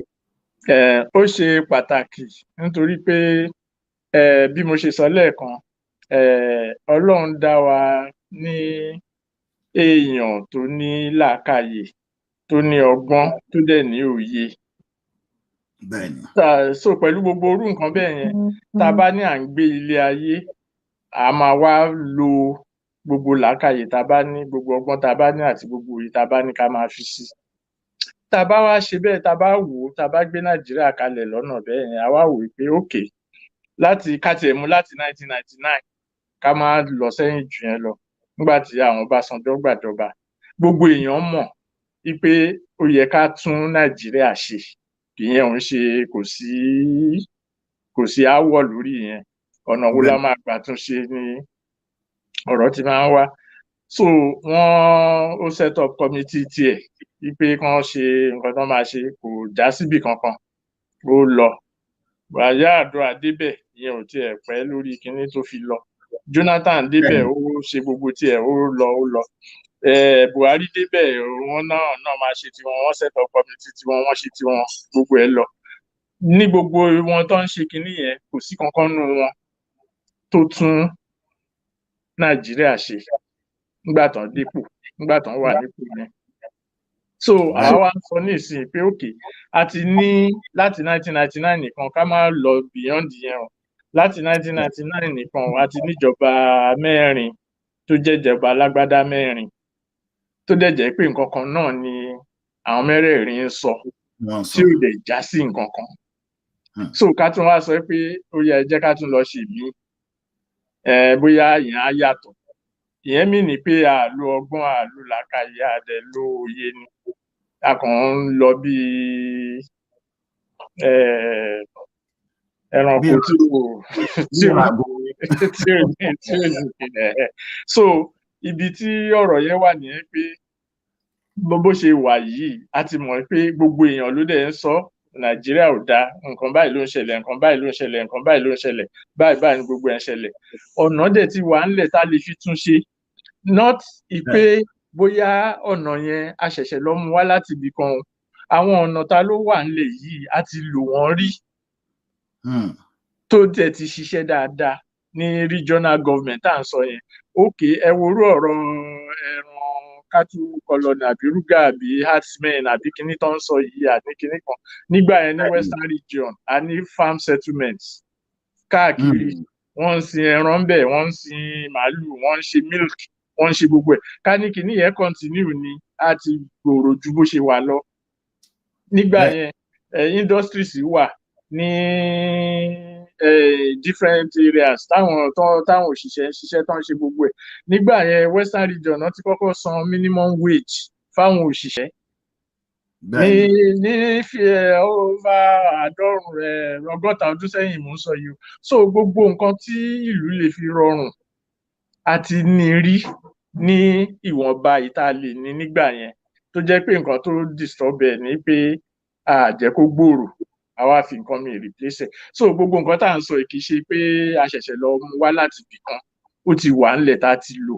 A dẹ̀ ń sọ pé ẹ jẹ́ ká lò yẹn kí yẹn jẹ́ ìbẹ̀rẹ̀ tá a fi máa ṣe kíní. So tá a bá ní ẹnìkan tẹ́nìkan tún dé nísìnyí ó máa di president ní 2023 tó ń bá débẹ̀ tán òun á ṣe gbọ́, òun á ṣàwọ̀, òun á ṣe kókó bàbá ṣàṣù. Àìtí à ń rẹra wa sílẹ̀ ipe a kì í ṣe èèyàn ni nítorí a lo ọgbọ́n àdẹ̀lú làákàyè sí. Ìyẹn number 1. Number 2, gbogbo nǹkan tá à ń sọ yìí, mo fẹ́ di president, mo fẹ́ di gbá, mo fẹ́ dàwó, ṣe mọ̀ pé orí ìbò náà ló yẹ̀ lé lórí. Tó bá yí ìsìn gbogbo èèyàn ní Buhari ti sọ ìjọba Nàìjíríà di ìjọba ìlú tiẹ̀, ìjọba èèyàn ẹ̀ nìkan. Gbogbo àwọn èèyàn ẹ̀ ló kó síjọba, gbogbo èèyàn ẹ̀ ló kó síbi, gbogbo èèyàn ló kó sọ́hùn. Fine. Kán tó débẹ̀ wọ́n ní nǹkan tó ń pè ní electoral register, tán ti ní register gbogbo àwọn tán ní wọ́n dìbò, wọ́n ṣe gbogbo ẹ̀. Inú register yẹn náà ti sọ pé àwọn tó wá láti ibi tí Buhari ti wá náà pọ̀ jù ní gbogbo Nàìjíríà. So ó di dandan kó jẹ́ pé ẹni tó bá lóun fẹ́ dìbò kó fà wọ́n mọ́ra. Bẹ́ẹ̀ni. Ó lọ di president ìlú wọn ní Nàìjíríà bẹ́ẹ̀. Tó bá dẹ̀ ti fà wọ́n mọ́ra, ṣé gbogbo àwọn èèyàn tí Buhari ti yọ síbẹ̀ tó ti yàn síbẹ̀ tán ti rò pé àwọn làwọn ní, ṣé òun á débẹ̀ tán á wá gbá wọn kúrò ńbẹ̀ ni? Kò ṣeé ṣe, nítorí ìbò wọn ló máa gbé débẹ̀. Wọlé, bẹ́ẹ̀ni. Ìgbé wọn ló máa gbé wọlé, kò ṣeé ṣe. So ìyẹn number 2. Then number 3 ni pé tá a bá tiẹ̀ ń sọ̀rọ̀ ìbò dídì, òun là ń yanjú lórí ọ̀rọ̀ Amẹ́ríkà nísìnyí tó ń sọ l'Amẹ́ríkà pé kinní kan ṣe gbá tó olúkálùkù ń ṣe tiẹ̀ yẹn ní kinní. Kinní kan wà tán máa ń pè ní ẹ jọ̀ọ́ ẹ dáríjì mí tí n bá mọ Yorùbá ẹ̀ dáadáa o, wípé morality ẹ lè ràn mí lọ́wọ́ o, but morality pé kéèyàn ṣe nǹkan ní ọ̀nà tó tọ́ àti ọ̀nà tó yẹ. Nígbà tẹ́ bá fẹ́ dìbò 2023 yẹn lórí constitution tán fẹ́ lò, ó ti wọ́ wá láti bẹ̀rẹ̀. Ó sọ pé àwọn èèyàn ló ṣe constitution yẹn, irọ́ ńlá baba ńlá rọ́dẹ̀ ni, àwọn èèyàn kan ló ṣe, àwọn ìjọba ológun náà ṣe nǹkan tó fẹ́ ṣe síbẹ̀. Ẹ tún fẹ́ dìbò, ẹ tún lè fẹ́ ṣe census, ẹ tún tí ò ní ní census tán ti ṣe tẹ́lẹ̀ wọ́n ní Èkó population wọn bóyá 9 million náà pé ìgbà tí kò máa ṣe population tiẹ̀ fúnra rẹ̀ tó máa ṣe census tiẹ̀ fúnra rẹ̀ bí 20 million náà kà sí. tó gbogbo nǹkan tó ń ṣe tí ó máa lè jẹ́ pé a níjọba tuntun ní 2023 ó máa lè ṣe nǹkan dáadáa báyìí ó ti wọ́ láti bẹ̀rẹ̀. Ó ti wọ́ so tó bá dẹ̀ ti wọ́ láti bẹ̀rẹ̀ tó bá dókè kí la máa expect níbẹ̀ so a tún máa bẹ̀rẹ̀ the same thing bóyá ẹni tó bá débẹ̀ ká ní Yorùbá kan débẹ̀ nísìn òun náà ní òkè ó fẹ́ ṣe bí Buhari ṣe ṣe ká tiẹ̀ gbàgbé ọ̀rọ̀ ìbò ó fẹ́ lo ipò ẹ̀ ó fẹ́ lo agbára ẹ̀ á yọ gbogbo àwọn èèyàn Buhari kù ṣé á kó àwọn èèyàn tiẹ̀ sí àwọn tó kọ àtúbẹ̀rẹ̀ sí pariwo pé ẹ wo lágbájá àwọn èèyàn ẹ̀ ló kó síbẹ̀ o kìíní kan òun á dẹ̀ máa sọ pé ṣe bí Buhari kó ló ṣe ṣe nìyẹn so tó ń bá púpọ̀ ń bẹ̀ ẹlòmíà so pé àwọn olóyìnbó ní tá a bá ń ṣe nǹkan kan náà tá a wá fẹ́ kí ibi tó máa yọrí sí kó yàtọ̀ tó máa yọrí sí ọ̀tọ̀ ipe à ń tọrọ àwọn bẹ́ẹ̀ ni pé èèyàn ń sínwín ni èèyàn ń tanra ẹ̀ ni so ìyẹn ni mo fi sọ̀rọ̀ ọgbọ́n ìmọ̀ àti làákàyè lẹ́ẹ̀kan yẹn bọ́lọ̀ ṣe dára pé a máa jókòó ní káwòó pé ọ̀nà yìí a ti gbé yẹ̀wò rí kò pé wa so kò yẹ ká gbàbẹ̀ mọ́ nǹkan tó yẹ ká dìmú nìyẹn nísìnyí pé so báwọn Pastor Bakare ṣe sọ àti gbogbo wọn àti everybody ṣe ń sọ yẹn nǹkan tó wá wà ń bẹ̀ ni pé òkè a ní a fẹ́ tún kinní ṣe ọ̀nà wo ni a fẹ́ fi gbà tún ṣe ibi táwa Yorùbá ti ń sọ nìyẹn táwa Yorùbá referendum committee ti ń sọ nìyẹn pé ọ̀nà kìíní tá a máa kọ́kọ́ gbà tún Nàìjíríà tó ní pé àti kò nídìí pé nìkan kan ń dìbò fún president Nàìjíríà mọ́ ìpè nọ́mbà ṣe mọ̀ gbogbo owó tán máa ń ná àti gbogbo ẹ̀ ó fẹ́ di president Nàìjíríà wá lọ campaign ní Kaurana Moda wá lọ sí Port Harcourt wá máa káàkiri wá máa yan wàhálà ní gbogbo yẹn ẹ jẹ́ kó lúkálùkù yan èèyàn tiẹ̀ bọ́n bá ṣe fẹ́ yàn láàrin ara wọn ẹ̀yà ni mo sọ yìí o kí ẹ̀yà kọ̀ọ̀kan ẹni tá a fẹ́ kó lọ ṣojú wa ni àwọn wá ní ìjọba council wọn ní council lápapọ̀ federal council láàrin federal council yẹn wọ́n lè máa bára wọn ṣe nǹkan tó fẹ́ ṣe kán máa yan olórí wọn láàrin wọn but olúkálùkù àti ní agbára láti yan èèyàn tiẹ̀ pé ẹni tá a fẹ́ kó lọ so tẹ́ni tó lọ ṣojú wa yẹn tó bá dọ̀hùn tó bá ṣe kàtìkàtì fúnra ara wa náà la máa pè padà. láàpè padà wálé àfọ èèyàn mi padà wálé tá a máa so a ní àti ní agbára yẹn àti ní gbogbo yẹn so tẹ́ bá wá wò yẹn tẹ́ bá tún wá fà á mọ́ ìtumọ̀ bí Nàìjíríà ṣe dáyé ta ní àwọn ẹ̀yà tí ń bára wọn lò káwọn òyìnbó tó dé kán tó gbé ìjọba wa of course ìjọba táwọn òyìnbó gbé dé ìjọba tó máa ṣe nǹkan tán fẹ́ ni so but tá bá yọ yẹn kúrò ńbẹ tá bá ní òkè gbogbo àtijọ́ ń pa àtijọ́ ń trade àtijọ́ ń ṣe gbogbo ẹ̀ àti ń marry àti ń ṣe gbogbo ẹ̀ láti àárín ara wa látijọ́ ẹ̀ ọ̀nà wo láti lè formalize ẹ̀ sílẹ̀ the only ọ̀nà tó wà ńbẹ náà ni kólúkálùkù yan èèyàn tiẹ̀ sínú council yẹn tá bá ti yan èèyàn wa àwa la máa sọ iye tá a máa san fún lóṣooṣù àwa la máa sọ fún iye tó máa ná àwa la máa wà so kò sí pé kinní kankan bẹ́ẹ̀ so tí olúkálùkù bá débẹ̀ tán bá yan tiwọn síbẹ̀ láàrin wọn lè máa bára wọn rotate ẹ o pé ìwọ ló kàn lénìí èmi ló kàn lọ́la wọn máa yanjú yẹn but kò ní affect ìdàgbàsókè àti ìrọ̀rùn ibi tán bá ti wá. ẹ ṣeun fún àlàyé tí ẹ ṣe etí mo béèrè máa ìbéèrè tí mo fi pamọ́ tẹ́lẹ̀ òun náà ni màá fà jáde nísìn wípé lórí ọ̀rọ̀ àwọn béèrè tí a máa béèrè nínú referendum lákọ̀ọ́kọ́ ká jẹ́ kí àwọn ènìyàn wọ́n mọ̀ wípé Yorùbá referendum committee àwọn ò sọ pé ọ̀nà bí ni ká ẹ gbà pé bá ṣe báyà restructure láṣẹ ni o àbí báyìí la gbọ́dọ̀ ṣèjọba ni o àbí ẹni báyìí la gbọ́dọ̀ yan o ní tí Yorùbá referendum committee ń sọ ni wípé ẹ jẹ́ kí á dìbò ní àárín àwa ọmọ Yorùbá tó jẹ́ àwa ọmọ ilẹ̀ Yorùbá nìkan láti sọ pé kí la fẹ́ ní Nàìjíríà, ṣé bí ó ṣe ń lọ ní afẹ́ ni àbí afẹ́ ní apá míì.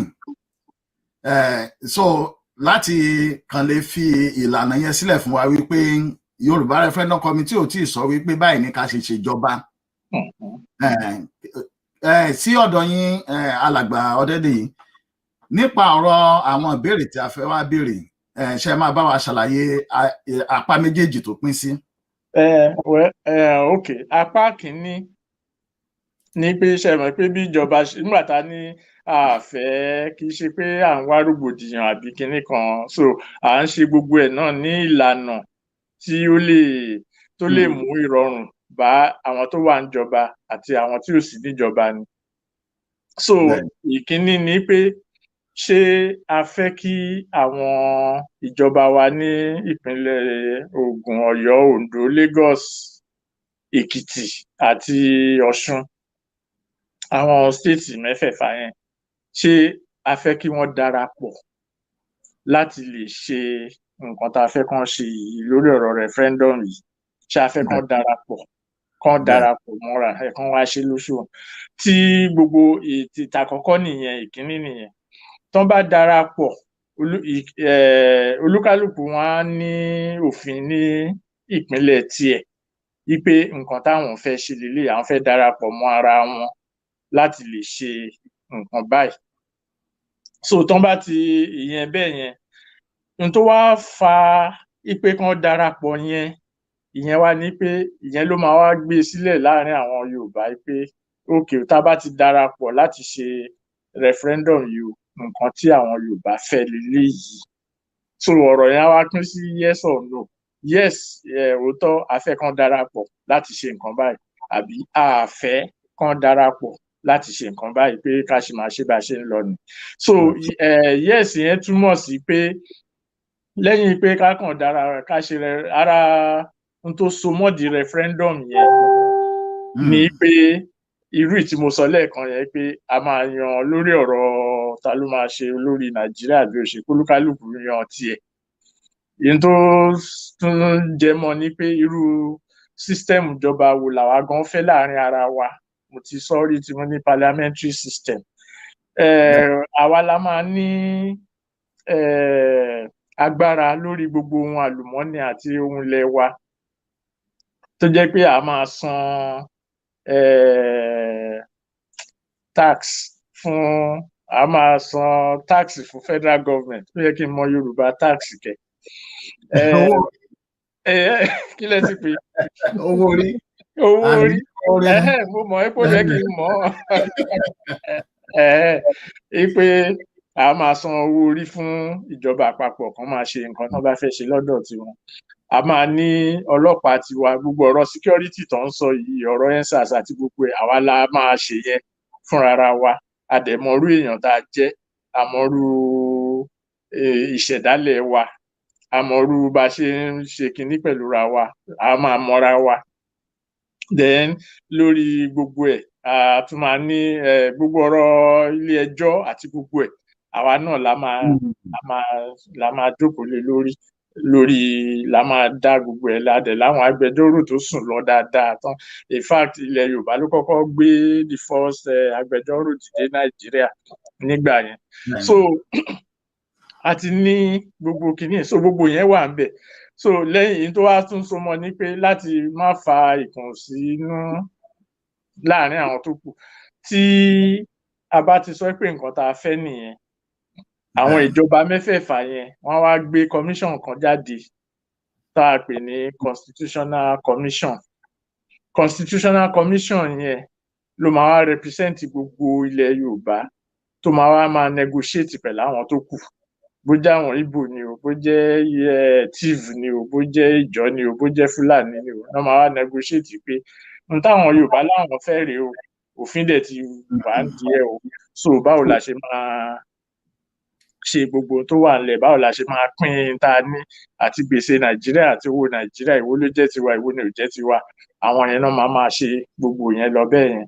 Bọ̀ gbogbo ẹ̀ wá dúró lórí ká kọ́kọ́ sọ pé yes, lórí referendum yẹn pé òkè o àgbà ipe kí gbogbo ìjọba yẹn kan dáwọ́ pọ̀ kan fọwọ́ sí òfin láti dìbò yẹn wọ́n wá ṣe ìbò yẹn torí gbogbo wọn náà ní electoral commission tán lè ṣe ìbò yẹn wọ́n wá ṣe ìbò yẹn tán bá wá ṣe ìbò yẹn tán kà tá gbọ́kàn lọ́lọ́run pé Ọlọ́run á jẹ́ ká yọrí sí rere nù ẹ̀ àwa bẹ̀rẹ̀ gbogbo process tó kù yẹn. ẹ ṣeun gan káwa máa bá ibi tí ìbéèrè àwọn wa tún pín sí kí n tó sọ ìbéèrè tí ó kàn àwọn èèyàn wa wọ́n ní kí á kí yín o àwọn tí wọ́n ń wò wá láti ilé ẹ ṣé o wọ́n lè kú iṣẹ́ takuntakun o. ẹ ṣé o ẹ dúpẹ́ pé ń wò wá wá dẹ̀ dúpẹ́ pé ọ̀rọ̀ wa ó ń wọ etí. a rí wípé àwọn pẹ̀lú tí ó ṣẹlẹ̀ lẹ́nu ọjọ́ mẹ́ta yìí àti àwọn orí ẹgbẹ́ tí ó wà ní orí ìkànnì èyí tí àwọn ọ̀dọ́ wa youth tí wọ́n ń dá sílẹ̀ a rí pé púpọ̀ nínú wọn ni wọ́n ti ń bára wọn sọ̀rọ̀ nípa bí àwọn náà ṣe lè kópa nípa tó ń ṣẹlẹ̀ ní orílẹ̀-èdè Nàìjíríà ní àpapọ̀. Ọ̀nà wo lẹ ti gbé kalẹ̀ láti lè nípa kíni ti referendum tẹ́ ń sọ yìí ọ̀nà wo lẹ gbé kalẹ̀ tí ó fi jẹ́ wípé tẹ́ ń sọ ó máa lè dé ọ̀dọ̀ àwọn tí wọ́n jẹ́ ọ̀dọ́ ṣẹ̀mẹ̀ pé pẹ̀lú bí nǹkan ṣe ń lọ báyìí ó ṣeé ṣe kó jẹ́ pé àwọn ni wọ́n á fẹ́ pọ̀ jù lára tí wọ́n bá níbò yá lọ́la tó jẹ́ pé àwọn ni wọ́n á fẹ́ pọ̀ jù lára àwọn tí wọ́n ó dìbò tó sì jẹ́ pé fún irú èyí tí ẹ̀yin náà sọ yìí àwọn tí ó yẹ kí àwọn náà ò kópa ni ọ̀nà wo ni ẹ fẹ́ gbà láti gbé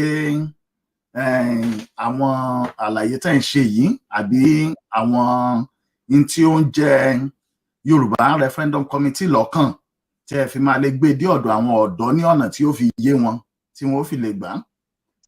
ẹ ṣé oríṣiríṣi ọ̀nà ni lákọ̀ọ́kọ́ ṣe mọ̀ pé oríṣiríṣi ẹgbẹ́ ló wà tí wọ́n dẹ̀ ní àwọn ọ̀dọ́ nínú wọn so a ti kàn sí àwọn ẹgbẹ́ yẹn tó jẹ́ pé àwọn tó jẹ́ olórí ọ̀dọ́ wọn gbogbo nǹkan tá à ń ṣe ni wọ́n ń rí tá a dẹ̀ sọ pé kí wọ́n máa bá àwọn ọmọ ẹgbẹ́ wọn sọ̀rọ̀ wọ́n máa so kò sí nǹkan kan tá a kọ jáde àbí tá a la fẹ́ ṣe tí a kì í gbé sọ́dọ̀ wọn ní àwọn tó wà nínú ẹgbẹ́ là ń sọ yìí o wípé wọ́n wà nínú ẹgbẹ́ yẹn à á sẹ́ndẹ̀ sí wọn wípé ẹ wá o nǹkan báyìí báyìí báyìí la sọ o nǹkan báyìí báyìí la fẹ́ ṣe o nǹkan báyìí báyìí la ń rò gbogbo documents tá a ní à ń fi ránṣẹ́ sí wọn ìyẹn lákọ̀ọ́kọ́ ẹlẹ́ẹ̀kejì fún gbogbogbò àtẹni tó wà nínú ẹgbẹ́ o àtẹni tí ò sí nínú ẹgbẹ́ o kò sí nǹkan kan tá à ń gbé jáde tó wà ní kọ̀ọ̀rọ̀ gbogbo ẹ̀ ló wà lórí ìwé ló wà lórí ayélujára wọn ló wà lórí íńtánẹ́ẹ̀tì bó jẹ́ email ni o àwọn tá a bá ní email addresses wọn dání o à send ẹ̀ sí wọn àwọn tó bá dẹ̀ jẹ́ pé wọ́n kàn lọ sórí íńtánẹ́ẹ̀tì kàn wo kí la kọ jáde á wà ń bẹ̀ fún wọn láti gbé jáde irú eléyìí tá à ń ṣe yìí náà ara ẹ̀ ni wípé bẹ́ẹ̀ ṣe wà ní àwọn tó ń wò yín tó ń ṣe gbogbo ẹ̀ àwọn náà tán bá rí wọ́n á máa pàṣẹ wọn sí àwọn èèyàn wọn ní kínní a lérò pé báwọn náà ṣe ń rí táwọn náà bá dẹ̀ tún ní béèrè tán bá fẹ́ béèrè wọ́n lè kàn sí wa either by email yorubaref@gmail.com or kàn sí wa through yín kàn get in touch pẹ̀lú wa through yín tán bá get in touch pẹ̀lú media group ẹ̀yin á pàṣẹ sí wa pé nǹkan tẹ́ rí leléyìí o nǹkan báyìí báyìí o àmọ́ bá ṣe lè dá wọn lóhùn lórí ẹ̀ so kì í ṣe then a dẹ̀ tún ní a sì ní àwọn ọ̀nà míì tá a máa gbé gbà tá a fi máa kàn sí àwọn èèyàn mi kàn ní lè sọ̀rọ̀ púpọ̀ lórí ẹ̀ nísìnyí torí tá a sì ń dábàá lórí ẹ̀ ni so n tó ń pè ní mass mobilization gbogbo yẹn náà wà nílẹ̀ mass yẹn náà kò tẹ youth náà ló máa pọ̀ jù nínú wọn but gbogbo ọ̀nà yẹn wà nílẹ̀ láti lè kàn sí wọn. So à ń ṣe yẹn dáadáa. N tó ọ̀rọ̀ kan tí màá gbé jáde ń bẹ̀ ni pé ibi tó ti ṣe pàtàkì fáwọn youth ni pé ṣe mọ̀ pé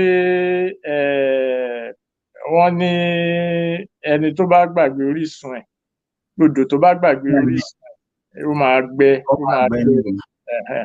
Ó máa ń ṣèyàn láàánú gbà míì tá a bá ń bá àwọn ọ̀dọ́ sọ̀rọ̀, àwọn tá a máa ń bá sọ̀rọ̀ ní ọ̀kan òjọ̀kan àbí lórí kínní, tẹ́ bá sọ nǹkan mi fún wọn ṣe ló máa ń dàbẹ̀ ni pé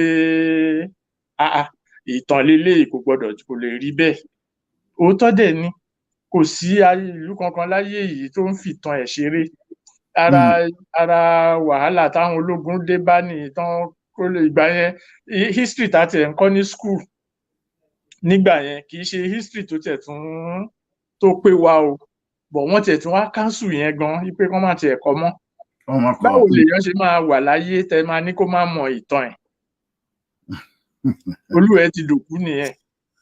So gbogbo yẹn ara tí màá rọ àwọn ọ̀dọ́ wa láti mọ̀ nìyẹn pé gbogbo nǹkan a lè jókòó sí di íńtánẹ́ẹ̀tì báyìí, ayélujára wọn ká máa ṣẹ̀mọ̀ pé tẹ́ bá ní ìmọ̀ nípa ibi bẹ́yìn ṣe jẹ́ ní wádìí ẹ̀ lórí íńtánẹ́ẹ̀tì. Bẹ́ẹ̀ni. Ọ̀tọ̀ ní nǹkan tẹ́ máa wádìí. Ẹlòmíì lè jókòó sórí íńtánẹ́ẹ̀tì kó máa wádìí nípa Amẹ́ríkà for the next 2 hours.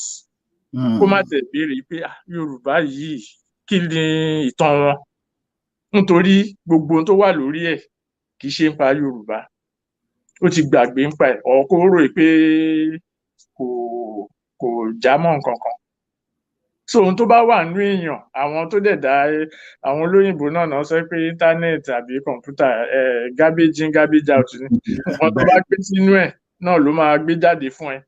Tó o bá fi ọ̀rọ̀ Yorùbá sórí íńtánẹ́ẹ̀tì kò ní gbé Yorùbá jáde fún ẹ. Ọ̀rọ̀ tó bá ohun tó dẹ̀ máa gbé sínú ẹ̀ ó máa wá láti ọkàn ẹ ni, kì í ṣe pé ó máa jábọ́ látọ̀run. Ó máa wá látọkàn, ó máa wá láti ìmọ̀ ẹ, ó máa wá láti èrò ẹ wípé o fẹ́ mọ̀ nípa kínní yìí. Tó bá wá gbé sórí íńtánẹ́ẹ̀tì á wá gbé jáde fún ẹ ní information tó bá wà ńbẹ̀. Tó bá wá kà á tán wà wá tún ṣẹ̀ṣẹ̀ ronú tiẹ̀ wípé ókè o báyìí ni. But táwọn èèyàn téèyàn ò bá rò yẹn tó kàn rò pé ṣebí èèyàn ní gbogbo wa, èèyàn ní gbogbo wa, ṣùgbọ́n àwọn kan tó ń sọ pé àwọn ju èèyàn lọ. Bẹ́ẹ̀ ni o. Àwa èèyàn dúdú la dẹ̀ ń forí fá gbogbo ẹ̀ jù láyé yìí. Kí ló dẹ̀ fà á? Nítorí pé ìtàn àtèdè àti gbogbo ẹ̀ wọ́n ti kọ́kọ́ yọ kúrò láàrin wa, wọ́n ti sọ wá di nǹkan mi. So wọ́n lè kàn sí wa through media kìíní, through email. Yorubaref is a very simple email, yorubaref@gmail.com. So àwọn náà dẹ̀ lè kọ kínní bọ́ọ̀tì kàn sí wa, àwọn náà lè kọ article sínú pépà kan kọ kínní kan dẹ̀ address issue yẹn directly. Èyí tá a bá lè dáhùn sí á dáhùn sí. yorubaref@gmail.com. Yes. Òun náà ni mo ti bá wọn kọ sí orí kíní kọ́mẹ̀ntì ọ̀dọ̀ wa kí àwọn èèyàn lè rí. Ẹ ṣeun, ẹ káàbọ̀. Lára àwọn tí bá sọ̀rọ̀, bóyá àwọn tí wọ́n jẹ́ àgbà ni o àbí àwọn tí wọ́n jẹ́ ọ̀dọ́, a ti rí àwọn kọ̀ọ̀kan tí wọ́n sọ pé ètò ẹ̀ ń sọ yìí o, àwọn ò gbà o. Ǹjẹ́ a ti rí irú àwọn èèyàn bẹ́ẹ̀? Wọ́n wà dáadáa tí wọ́n ní àwọn kan sọ pé àwọn ò tẹ̀ kí ń ṣe Yorùbá, wípé Nigerians làwọn. Àwọn kan sọ pé àwa tá à ń sọ Yorùbá yẹn pé a fẹ́ dá lúrú ni. Àwọn kan sọ pé ẹnu Yorùbá ò kò, so ohun tá a fẹ́ ṣe ò lè ṣeé ṣe. Àwọn kan sọ pé nǹkan tá a máa jẹ ń bẹ̀ là ń wá. Àwọn kan tún lè sọ pé àwọn kan náà rán wa ńṣẹ́, politician kan ló wà lẹ́yìn ẹ̀, ìgbàṣegbà o, so oríṣiríṣi là ń gbọ́. Lágbára Ọlọ́run tẹ̀ ti fún bí mo ṣe sọ lẹ́ẹ̀kan yẹn, Ọlọ́run fún wa ní ìmọ̀ àtòyé àti làákàyè, kò sí ọ̀rọ̀ tó ń gbé kalẹ̀ tí ò lè sí, kìdẹ̀ ń ṣe pé sí èébú, èsì ọ̀rọ̀ gidi ni pé nǹkan tó sọ yẹn ò rí bẹ́ẹ̀, ìdí tí ò dẹ̀ ṣe rí bẹ́ẹ̀ lélẹ̀. So ibi tí ọ̀rọ̀ àti torí téèyàn bá mọ ìtàn tó tún wá yí mọ́ ti nǹkan tó ń ṣẹlẹ̀ lọ́wọ́lọ́wọ́, tó bá combine méjèèjì papọ̀, ó máa fún olúwa ẹ̀ ní ìmọ̀ tó gbòòrò sí ni.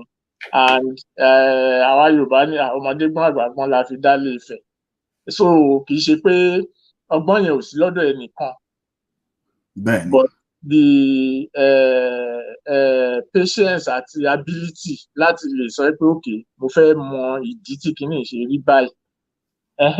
Ibi tí ọ̀rọ̀ ìfinúkonú ṣe máa wá nìyẹn, tó máa di pé ìbéèrè tán bá béèrè kì í ṣe pé béèrè ẹlòmíì lè béèrè pé láti fi dismiss nǹkan tá à ń ṣe kò yẹn ò ṣe, kò sí problem náà yẹn, but the thing is kò sí béèrè tó wá sáyé tí ò ní ní ìdánilẹ́kọ̀ọ́ àbí ọgbọ́n kan nínú ẹ̀ nígbà tá a bá fi answer, tá a bá fi èsì dá lóhùn. So oríṣiríṣi ìbéèrè, oríṣiríṣi ọ̀rọ̀ ló ti wáyé bẹ́ẹ̀ ni. Ẹ ṣeun. Ká wá tún wá padà sí orí ọ̀rọ̀ gómìnà Fáyẹmí, nítorí pé mo rí pé báyà bí ìwé ìdáhùn báyà bí méjì àbí mẹ́ta ó ní Yorùbá Referendum Committee ni wọ́n ti kọ nípa ìgbésẹ̀ àti àwọn ohun tí gómìnà Fáyẹmí sọ nípa ọ̀rọ̀ Yorùbá àti ọ̀nà tí wọ́n lè gbà táwọn wò táwọn lè gbà ní ọ̀nà tí ó fi gbà yé wa, ìyẹn àwa gbogbo àwa tí à ń wò wá tó láwa náà wò wá ayé gbogbo wa, ní àwọn tí ẹ fàyọ nínú àwọn ìgbésẹ̀ èyí tí gómìnà Fáyẹmí gbé tí ẹ sì ń wòye pé ìgbésẹ̀ yẹn ó yẹ kó ìgbésẹ̀ tó yẹ kí a máa gbé ń sìn yìí, ó yẹ kó jẹ́ àwọn ìgbésẹ̀ tó jẹ́ pé ó yẹ kó lè mú àṣeyọrí àti ìdẹ̀ra bá ọmọ Yorùbá, tí ẹ̀yin sì ń wòye pé ìgbésẹ̀ tí gómìnà ń gbé yìí ó ṣeé ṣe kó jẹ́ pé ìnira ló tún máa mú bá ọmọ Yorùbá. Ṣe máa bá wa ṣàlàyé àwọn ẹgbẹ́. Ẹ ṣé. Gómìnà Fáyẹmí ó lọ ka ìwé kan, ó sọ̀rọ̀, ó address àwọn kan ní ibi tó ń pè ní Àríwá House ní Kaduna, ní North ní Kaduna. Wọ́n láwọn ń ṣe ayẹyẹ fún 50 ọdún tí Sàdáúnà Ahmadu Bello tó kú. So ó sọ̀rọ̀ gan-an bẹ́ẹ̀. Kó tó dìgbà yẹn ó ti kọ́kọ́ sọ̀rọ̀ kan tó jẹ mọ́ irú nǹkan bẹ́ẹ̀ yẹn. So táwa fàyọ ń bẹ̀ ni pé inú gbogbo ọ̀rọ̀ tó sọ yẹn ó wà níta gbangba, gbogbo èèyàn ló kà. Èsì táwa náà dẹ̀ fún ó wà níta gbangba. So nǹkan tí mo fẹ́ sọ yìí kì í ṣe pé nǹkan tá à ti sọ tẹ́lẹ̀ rí. So kò dẹ̀ ń ṣe nǹkan kọ̀rọ̀. Fáyẹmí ò sọ̀rọ̀ Yorùbá nígbà tó ń sọ gbogbo ọ̀rọ̀ yẹn. Èyí tó kàn kọ́ ni ọ̀rọ̀ Yorùbá, èyí tó kàn ni ọ̀rọ̀ Nàìjíríà. Ó dẹ̀ sọ níbẹ̀ pé bí Nàìjíríà ṣe lè wà, òun náà sọ̀rọ̀ referendum gbà kan, ó ti kọ́kọ́ béèrè ìbéèrè kan tẹ́lẹ̀, ó ní ta ló láṣẹ láti sọ̀rọ̀ fún Yorùbá. Ó ti béèrè yẹn tẹ́lẹ̀ pé ta ló fún anybody láṣẹ láti sọ̀rọ̀ fún Yorùbá. Àwa wá dá lóhùn, a sọ pé ibi tí Yorùbá ti máa ní àṣẹ tiwọn ni kí a ṣe referendum yẹn. Kì í ṣe pé nìkan ló máa fún wa láṣẹ, ẹ ṣe referendum yìí, ní tó bá tìdí ẹ̀ jáde, ibẹ̀ ni ọ̀rọ̀ Yorùbá wà. Èsì tá fún nígbà yẹn nìyẹn. Ṣùgbọ́n nígbà tó wá dé Kaduna, ó tún wá lọ, ó tún sọ, ó sọ̀rọ̀ yẹn, ó tún wá sọ pé Ahmadu Bello ó fẹ́ kí ìlọsíwájú wà fún gbogbo ẹ̀dá, ó fẹ́ kí kinní kan, ó fẹ́ kí inú dídùn àti ìdàgbàsókè wà fún gbogbo èèyàn. a ní kò rí bẹ́ẹ̀ nítorí pé ní ọ̀dọ̀ àwa Yorùbá gan àwọn Yorùbá ní Kwara tó wà ní Kwara àti Kogi nìsín Ìlọrin Ìgbómìnà Ọ̀kàbà gbogbo wọn bẹ́ẹ̀ yẹn ní 1957 wọ́n sọ pé káwọn ṣe referendum bóyá kan darapọ̀ mọ́ àwa Yorùbá tó kù ní ilẹ̀ Yorùbá àbí káwọn má darapọ̀ mọ́ wa Amadu Bello gbẹ́sẹ̀ lé ó ní kò ṣeé ṣe ẹni tó ń gbẹ́sẹ̀ lé àwọn èèyàn pé kó má darapọ̀ mọ́ àwọn èèyàn kò lè fẹ́ èèyàn dúró fún dúdú ẹnì kankan at least àwọn tó gbẹ́sẹ̀ lé kìíní ó lè ní inú dídùn fún àwọn èèyàn tiẹ̀ o bọ̀ kò ní fáwa. Ìgbà táwọn middle belt àwọn chief tán wà ní Benue nísìn mostly chief tán wà ní Benue àti some parts of Plateau nísìn táwọn náà láwọn fẹ́ region tí wọ́n gbà yẹn táwọn òyìnbó gan fọwọ́ sí ipò yẹ kán create region wọn Amadu Bello gbẹ́sẹ̀ lé ipò wọn ò lè ní èwo tẹ̀ torí ẹ̀ náà tún ṣe lọ create ọlọ́pàá tó ń pè ní kill and go láti fi dojú wọn bolẹ̀ nígbà yẹn ẹni tó ṣe yẹn ò lè fẹ́ ìlọsíwájú àti ní dúdú àwọn èèyàn. Nọ́mbà ìgbà tó di ọ̀rọ̀ ní bọ́n ṣe fẹ́ ṣe action group àti Western region àti gbogbo ẹ̀ a mọ bọ́n ṣe pàdé pọ̀ pẹ̀lú Azikiwe tán fẹ́ dojú ìjọba àwọn Awólọ́wọ̀ bolẹ̀ ní kínní ìyẹn wà ń bẹ̀. So gbogbo yẹn làwa fi ń sọ fún Káyọ̀dé Fáyẹmí pé ó ṣe ọ̀rọ̀ sọ o kì í ṣe ọ̀rọ̀ ibú leléyìí o but nǹkan tó sọ ó lè jẹ́ pé tìtorí pé ó wà láàrin wọn ó ń sọ àsọdùn fún wọn but ó lè sọ àsọdùn fún wọn but ìbànújẹ́ ló jẹ́ fáwa kò dẹ̀ sí tó stop ẹ̀ láti má lè sòótọ́ ọ̀rọ̀ the worst tó máa ṣẹlẹ̀ ni pé kò sọ pé o lè wá deliver irú pépà bẹ́ẹ̀ yẹn kó jókòó sí Èkìtì tó wà kàn dẹ̀ pé ẹlòmíì ìyẹn bẹ́ẹ̀ yẹn then ó tún wá sọ̀rọ̀ nípa ọ̀rọ̀ kinní kan dẹ̀ wà táwọn tó máa ń ṣèjọba Nàìjíríà máa ń ṣe mo máa lo ọ̀rọ̀ kan tó máa dàbẹ́ ní pé mo fi bú wọn ni but kì í ṣe èébú òótọ́ ọ̀rọ̀ ni wọ́n máa ń hùwà bẹ́ẹ̀ ni pé wọn ní ọgbọ́n tiwọn lórí wọ́n á kàn mú ọ̀rọ̀ kan láti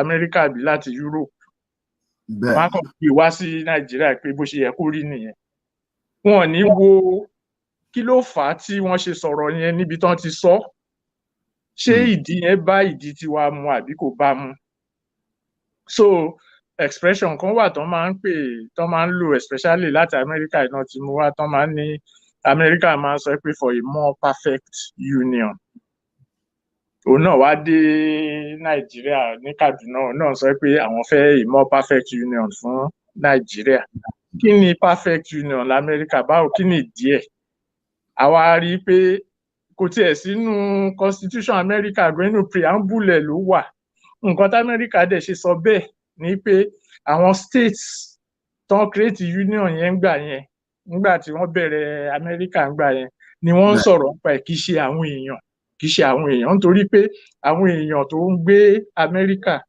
àwọn Indians àti gbogbo àtàwọn blacks gbogbo tó ń ṣẹlẹ̀ nísìnyí tán ní ọ̀rọ̀ voter suppression àbí kinní kan yẹn torí àwọn èèyàn dúdú tán ti kó lẹ́rú tán fẹ́ kán dìbò náà ṣe bẹ̀rẹ̀ gbogbo ọ̀rọ̀ electoral college yẹn so nígbà tí wọ́n lè fẹ́ a more perfect union tẹ́ ti sọ pé àwọn èèyàn dúdú ìdá mẹ́ta láàrin márùn-ún ni wá 3/5 of a person ẹni tó kọ perfect union yẹn ó ní ẹrú nínú ilé ẹ̀ kò ká mọ́ èèyàn ẹ̀yin wá dé Nàìjíríà ẹ̀ wá ní táwọn gbé lẹ̀ yẹn lẹ́yìn wá fẹ́ gbé wá so àwa ń sọ fún Fáyẹmí pé ó ṣì ọ̀rọ̀ sọ́ńbẹ̀ yẹn náà wípé òun láti kọ́kọ́ recognize wípé àwọn èèyàn ló nílẹ̀ Bíbélì ní Olúwa ló nílẹ̀ tí wọ́n àtẹkùn rẹ̀ bọ́ Ọlọ́run dá wa síbẹ̀ bẹ́ẹ̀ni Ọlọ́run ti fi wá síbẹ̀ yẹn so lè sọ pé àjámọ́ nǹkan kan wípé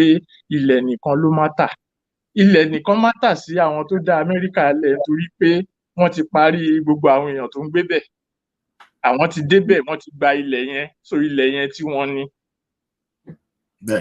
ọ̀rẹ́ kan pẹ̀lú àwọn tó wà ń bẹ̀ mọ́ tó jẹ́ ọmọ onílẹ̀ àwa sì wà ńlẹ̀ wa lè sọ pé a sí kò dẹ̀ tọ́ lẹ́nu Yorùbá kankan bó jẹ́ gọ́vnà ni o bó jẹ́ president ni o kó máa sọ pé a sí nítorí a wà. So nǹkan tí ìyẹn bẹ́ẹ̀ yẹn. Then there is another issue tán máa ń pè ní devolution tó popular nísìnyẹn gbà tán bá lọ bọ̀ á ní devolution kò devolution ò lè ràn wá lọ́wọ́ torí ìtumọ̀ ní Scotland lọ́dọ̀ wa ń bí lọ́dọ̀ yìí nísìnyí àwọn náà ti mọ̀ pé devolution ò lè ràn wọ́n lọ́wọ́. Bẹ́ẹ̀ni. So kí lorúkọ ẹni tó create Nàìjíríà yẹn náà Lugard ni o McGregor ni o gbogbo wọn ni o Scotland gbogbo wọn ti wà náà.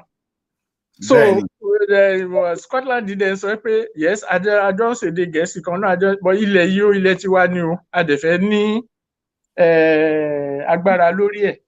So ọ̀rọ̀ of course wọ́n ṣe devolution ó gbé wọn débì kan ó tún débì kan ó tún débì kan ó tún débì kan ibi tí mo ti ní ìtàn ọgbọ́n àti làákàyè ti kọ́ mi nìyẹn pé tá a bá wù bẹ́ẹ̀ yẹn pé pẹ̀lú gbogbo eléyìí àwọn Scott ṣe sọ pé àwọn ṣàfẹ́ lọ́sẹ̀ àwa dẹ̀ wá ń para àwọn náà dẹ̀ wá dá wa lẹ̀ o àwọn náà dá Nàìjíríà lẹ̀ o so kí ló wá ń ṣàwátà wa náà ní devolution tí devolution mean ni pé ìjọba àpapọ̀ yẹn ti wà ń bẹ̀ ó wá fún ẹ̀yin tó kù ní àwọn àṣẹ kan pé ẹ lè ṣe lé ṣùgbọ́n táwa ń sọ ní pé ìjọba àpapọ̀ tó wà ń bẹ̀ yẹn kì í ṣe ìjọba àpapọ̀ ti wà mo mí gbogbo ọmọ Nàìjíríà mú sọ yìí o so a lè bẹ̀rẹ̀ lórí nǹkan tí ìjọba àpapọ̀ fẹ́ fún wa a máa bẹ̀rẹ̀ lórí nǹkan tá a fẹ́ fún ìjọba àpapọ̀ ni wọ́n dẹ̀ ṣètò lọ́rọ̀ yẹn ní nígbà tó ń ṣe Richard's Constitution ní 1947 ibi tí ọ̀rọ̀ devolution ti kọ́kọ́ wá nìyẹn ibi tán ti kó àwọn ìgbómìnà àwọn Ìlọrin lọ sí north nìyẹn ipe òkè ẹ̀yẹn wà ń bẹ̀ yẹn so nígbà tí àwọn Awólọ́wọ̀ dé tí gbogbo wọn dé tán bẹ̀rẹ̀ federalism àti independence àti gbogbo ẹ̀ náà wá sọ pé kàn ṣe plebiscite fáwọn Kàbà àti Ìlọrin tí Àbàtì Bello gbẹ́sẹ̀ lé tí mo sọ lẹ́ẹ̀kan yẹn so nǹkan tó wá ń ṣẹlẹ̀ ni pé ẹni tó devolution ibi tí ìparí ẹ̀ dúró sí ni pé ẹni tó fún ẹ ní agbára yẹn ó tún ní agbára láti gbà padà lọ́wọ́ ẹ̀ tó bá ṣe nǹkan tó fẹ́ so ọ̀rọ̀ devolution kan láti ẹ̀ sọ yìí kan sì fi devolution lẹ́nu káti ẹ̀ kọ́kọ́ recognize ara wa as kínní so àwọn yẹn la fi sọ pé nǹkan tí Káyọ̀dé Fáyẹmí lọ sọ ń bẹ̀ yẹn ó kù díẹ̀ káàtó ni èyí tó dẹ̀ tún wá ṣèyàn láàánú jù ń bẹ̀ ní pé Káyọ̀dé Fáyẹmí gan fúnra rẹ̀ ó máa ń sọ pé ọ̀mọ̀wé lòun ọ̀jọ̀gbọ́n lòun ní ìdíṣẹ́ international war and peace and kìíní kan mọ́ so tó bá mọ gbogbo kìíní kí ló dé tó ṣe wá lè sọ jáde ibi tọ́rọ̀ wà nìyẹn tó ìgbà bí mo ṣe sọ lẹ́ẹ̀kan yẹn tó sọ jáde dandan kọ́ ni kó lọ síbẹ̀ kó lọ sọ fún wọn pé nǹkan tán fẹ́ gbọ́ kò sẹ́ni tó mọ ẹ lórí yẹn pé kó wá sọ nǹkan tán fẹ́ gbọ́ fún wọn ó lè sọ fún wọn nígbà tán pè ẹ́ tó bá ti mọ̀ pé kíní yìí ò ṣe é ṣe báyìí ẹ jọ̀ọ́ ẹ yọ̀ǹda mi o ẹ jẹ́ kẹ́lòmíì wá sọ ìyẹn ìwà ọmọlúwàbí nìyẹn a ti ń parọ́ fúnra wa jù kì í tẹ̀ ṣe pé ọ̀rọ̀ Yorùbá nìkan even lórí ọ̀rọ̀ Nàìjíríà a ti ń parọ́ fúnra wa jù débi tó jẹ́ pé irọ́ tá ń pa yẹn ti wá fẹ́ di òótọ́ so inú irọ́ yẹn làwa ń gbé táwa ń da gbogbo ẹ̀bùn mọ́ra wọn ibi tí ó fi dàbẹ̀ ní pé kò sí ìyọdún bẹ́ẹ̀ nìyẹn so nǹkan tó tì wá ta fi ní àní jẹ́ kí Káyọ̀dé Fáyẹmí mú eléyìí jẹ o à ń láti sọ̀rọ̀ síta ní tá a ṣe kọ kíní tá a kọ jáde nìyẹn ó sì pọ̀ jù yẹn lọ mú kan ó dà bẹ́ẹ̀ ìkọ̀ọ̀kan náà ló yẹ ká máa fàyọ kó lè yé wa dáadáa ní orí àwọn ìgbésẹ̀ tí Yorùbá Referendum Committee wa ń gbé àwọn àmọ́ pé ọ̀pọ̀lọpọ̀ ẹgbẹ́ ló wà tí wọ́n sì ní olórí àmọ́ pé tí n bá sọ pé àmọ́ ní ìsinyìí mo sọ nípa ọ̀dọ̀ apá ti tèmi báyìí ní ìsìn wípé Yorùbá Referendum náà wọ́n náwó jáde sí àwọn ẹgbẹ́ míì tó tún jẹ́ ti ọmọ Yorùbá láti ṣàlàyé fún wọn pé irú nǹkan báyìí ó ní àwa ń sọ irú nǹkan báyìí làwa ń sọ a sì mọ̀ pé àwọn àgbààgbà kọ̀ọ̀kan nínú Yorùbá náà wọ́n wà tí ó jẹ́ pé wọ́n wà lára Yorùbá Referendum Committee tó sì jẹ́ pé wọ́n tún jẹ́ agbátẹrù àwọn ẹgbẹ́ míì. Ní tẹ́ bá ní kẹ́ wò báwo ni ẹ ṣe lè fẹ́ sọ ìṣiṣẹ́ papọ̀ Yorùbá Referendum Committee àti àwọn other groups àbí organization tí wọ́n jẹ́ Yorùbá group or organization. Tí a ṣe kàn sí gbogbo wọn náà nìyẹn.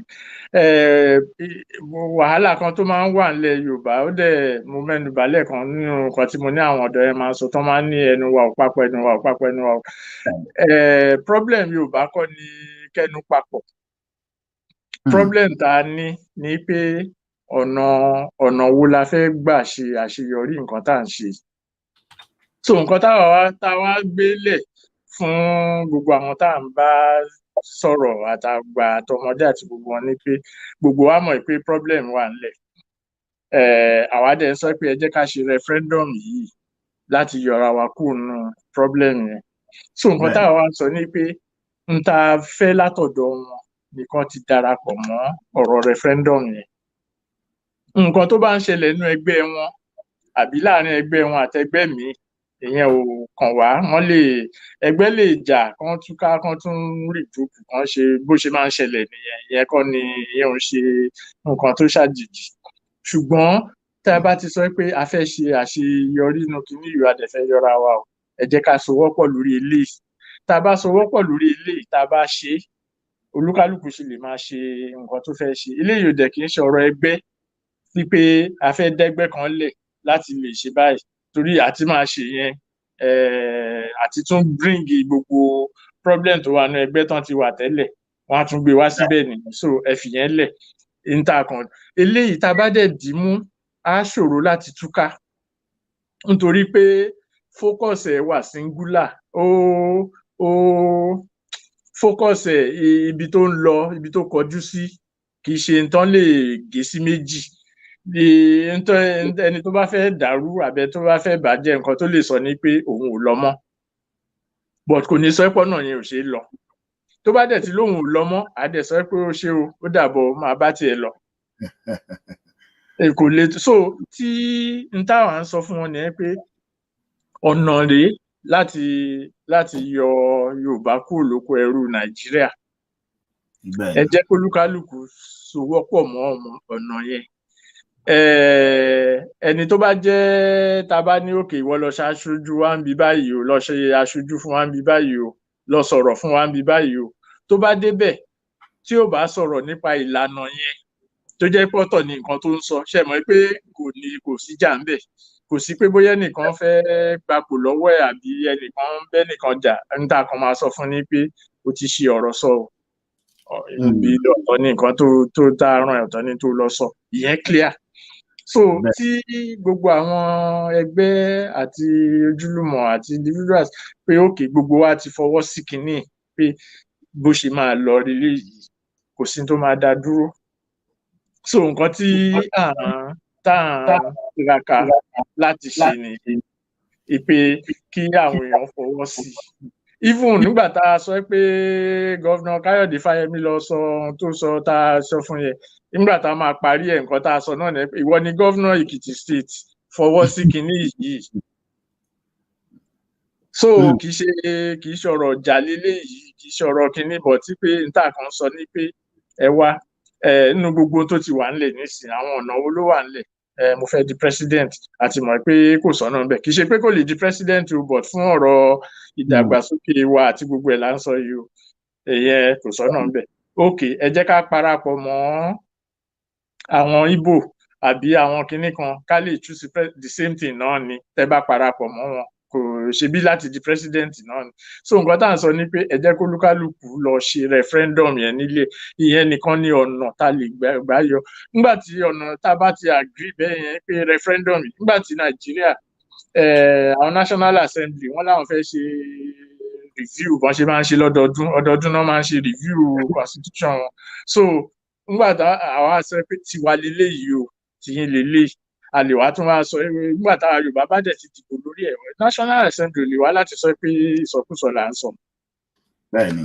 And then kò sí bọ́n ṣe fẹ́ bribe anybody nínú wa láti sọ pé torí tó bá dé point yẹn tí Yorùbá bá ní referendum la fẹ́ ibi tá à ń lọ nílé kí wọ́n wá gbowó fẹ́ nìkan pé kó lọ lòdì sí ṣe é mọ̀ pé ó bá tiẹ̀ jẹ́ nìyẹn ó bá ta rẹ̀ jẹ́ nìyẹn pé kò sí pé bóyá kinní kankan bẹ̀rẹ̀ táwọn àwọn Yorùbá ti sọ̀rọ̀ ẹni tó bá dẹ̀ lóhun ò ṣe kò ṣe nìyẹn kó máa bá tiẹ̀ lọ ní ẹjọ́ kankan pẹ̀lú ẹ̀ bọ́tọ̀ ọ̀rọ̀ wa ti wà ńlẹ̀ so láti gbé ọ̀rọ̀ yẹn kalẹ̀ láti jẹ́ kọ́rọ̀ yẹn jẹ́ kókó yìí tó lè dì wá mú nìyẹn kò dìgbà tí gbogbo wa bá jókòó tá a bá ní ẹ jẹ́ ká dá ẹgbẹ́ kan lẹ̀ umbrella organization ìgbàṣegbà àwòṣàwò gbogbo ẹ̀ láti ṣe rí tí ò ṣe kinní kankan but tí ò ṣiṣẹ́ so ọ̀nà tá a bá dẹ̀ wo ìtàn ibi tọ́tàn ìtàn tún ti ṣe kinní nìyẹn nígbà tí gbogbo ẹ̀ dàrú ní 1966 ṣe báwọn ọ̀tá Awólọ́wọ̀ náà gbé jáde tán ní kó wá ṣe leader Yorùbá nígbà tó ogun ń bọ̀ láti north ogun ń bọ̀ láti east wọ́n gbé jáde wọ́n ní kó ṣe leader Yorùbá nígbà yẹn tán fi sọ di leader of Yorùbá nígbà tí wọ́n dẹ̀ jagun tán tí gbogbo ẹ̀ ṣe kinní olúkálùkù tó padà sínú káàmpù ẹ̀ wọ́n tún bẹ̀rẹ̀ sí búra wọn bẹ̀ tá a bá dẹ̀ tún wo June 12 tá à ń sọ yìí náà even though ó bẹ̀rẹ̀ as a Nigerian kinní o but at the end of the day bọ́n ṣe máa ń ṣe wọ́n da gbogbo ẹ̀ lé Yorùbá lórí orí àwa Yorùbá ní gbogbo ẹ̀ end lé lórí but nígbà yẹn náà ipe à ń jà fún June 12 yẹn ló so gbogbo Yorùbá pọ̀ pé June 12 yìí o mandate yìí o June 12 o mandate yìí o June 12 mandate o nígbà tí mandate tán dẹ̀ ṣe rábàràbà tán pa Abíọ́lá tán ṣe gbogbo ẹ̀ olúkálùkù tún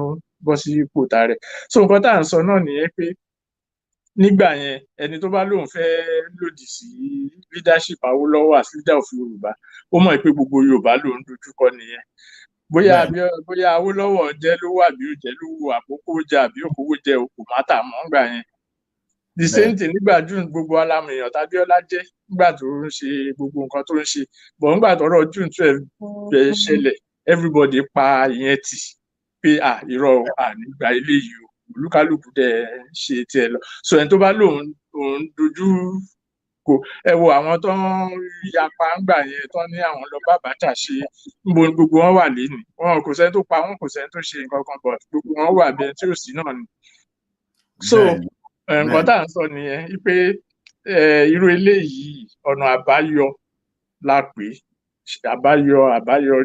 àbáyọ la pè é pé ọ̀nà tá a lè gbé gbà jáde lélẹ̀ so ìyẹn ló máa fa ìsowọ́pọ̀ kò dẹ̀ nídìí pé à ń dá ẹgbẹ́ kankan lẹ̀ à ń ṣe kinní kan à ń ṣe gbá à ń ṣàwo ọ̀nà ti wà ńlẹ̀ àwọn tó dẹ̀ máa ṣe ti wà ńlẹ̀ ẹnu ká panupọ̀ ká kó bò wọ́n ní pé wọ́n láti ṣe nǹkan tá a fẹ́ kàn ṣe. ó dà ẹ ṣeun gan ọ̀rọ̀ pọ̀ ńlẹ̀ tí a tún sọ nítorí pé ọ̀rọ̀ tá à ń sọ náà ọ̀rọ̀ tó ń tẹ̀síwájú náà ni ọ̀rọ̀ tí àwọn ènìyàn ń jẹ lẹ́nu ní gbogbo ọjọ́ ni títí tí Yorùbá tí ó fi bọ́ ní oko ẹrú àwọn míì tiẹ̀ máa sọ wípé tí a bá tiẹ̀ wá tiẹ̀ gbòmìnà ọ̀ngàn tó wá jẹ́ àwa lára wa nìkan wípé àwọn kan náà tún wà lára wa tí wọ́n tún máa gbìyànjú láti mú ara wa lẹ́rú ìbéèrè ìdáhùn tèmi máa sọ fún wọn náà ni wípé tó bá jẹ́ àwa ara wa a mọ̀ bá ṣe yanjú ọ̀rọ̀ ara wa tí kì í ṣe pé bóyá èèyàn kan ó máa gbé báàgì yóò kọrí sí Àbújá wọ́n wá kó sójà àti ọlọ́pàá òun á gbowó àṣà lọ wọ́n wá kó ọlọ́pàá àti sójà wọ́n wá kó wọn máa ṣe bá jẹ́ àwa ara wa nígbà tí aṣáàmọ ìbílẹ̀ àmọ́ ilé bàbá ẹ̀ àmọ́ ilé màmí ẹ̀ àmọ́ agboolé wọn oko wọn wípé tó bá sọ sí àwọn ara wa a lè yanjú ọ̀rọ̀ wa yóò ṣeé ṣe ó máa rọrùn láti ṣe ju tí a bá wà ní abẹ́ àwọn tí wọ́n jẹ́ arọ́ ọ̀hún lọ pẹ̀lú tí Yorùbá Committee náà dẹ̀ ń sọ náà ni pé àwọn aróòkè ọ̀hún gan tí wọ́n jẹ́ aróòkè ọ̀yà a ní kí àwọn náà mọ̀ ṣe titi wọn náà káwọn náà ṣe tiwọn nǹkan báyìí ni à ń fẹ́ àwọn tó wà ní apá gúúsù àti ìlà oòrùn àti ìwọ̀ oòrùn káwọn náà ṣe títí wọn nǹkan báyìí ó ní à ń fẹ́ ní ọ̀rọ̀ Nàìjíríà ṣùgbọ́n wọ́n ní nǹkan ò kì í ṣe nǹkan ẹni ó tó bí òwe o ẹ̀yin àgbà ẹgbẹ́ nǹkan ṣe nǹkan. Màá gba owó ẹ̀ o ẹ sanwó ẹ̀. wípé a kàn ń gbà àwọn yìí níyànjú ni àwọn ni wọ́n mọ̀ bí wọ́n ṣe fẹ́ ṣe ọ̀rọ̀ ara wọn ṣùgbọ́n èyí tí ó ṣe mọ́ títí tàwa Yorùbá nítorí pé a lè máa wo àwọn ọmọ wa kí wọ́n máa jáde níléèwé kí wọ́n máa rí iṣẹ́ ṣe àwọn tá a ló wà níléèwé náà ẹlòmíì bí ọdún 4 ló yẹ kó lò ní léèwé ó ti ń lo ọdún 6 lọ nítorí pé wọ́n ti léèwé lónìí wọ́n ti léèwé lọ́la a sì ń wò pé tí a bá fẹ́ wọ́n á sọ pé ọlá wa ó yẹ kó máa jó àjòrèwájú ni kò yẹ kí ọlá Yorùbá kó máa jó àjòrẹ̀yìn. Ẹ ṣeun lọ́pọ̀lọpọ̀ ẹ̀yin èèyàn wa ẹ rántí pé ọ̀sẹ̀ méjì ó ní àwọn ikọ̀ láti Yorùbá Referendum Committee ni wọ́n máa ń bá wa ṣèpàdé ní orí ìkànnì yìí ní tí mo sọ náà ni pé ní ọ̀sẹ̀ méjì sí wọn ó tún pàdé wa níbí wọ́n ní ó kù oníbọn ró ṣé ìṣe gbowó tí màá san tí ó ti ń lé sí báyìí.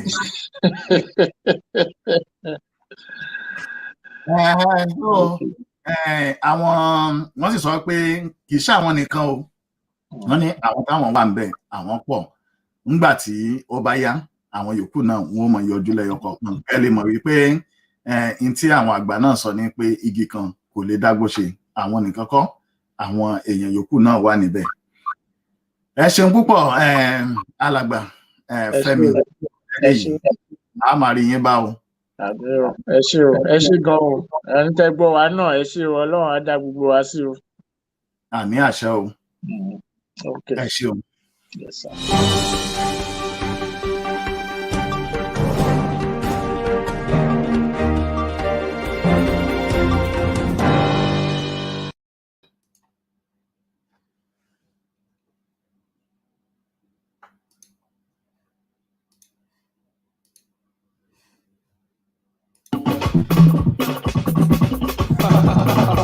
That's your boy, ain't no testimony, Chamorata. And I tell you what you do,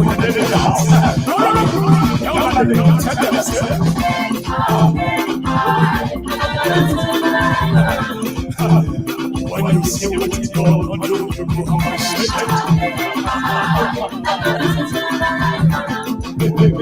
it don't turn my life around.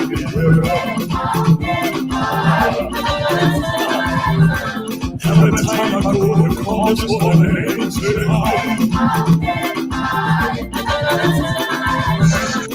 okay,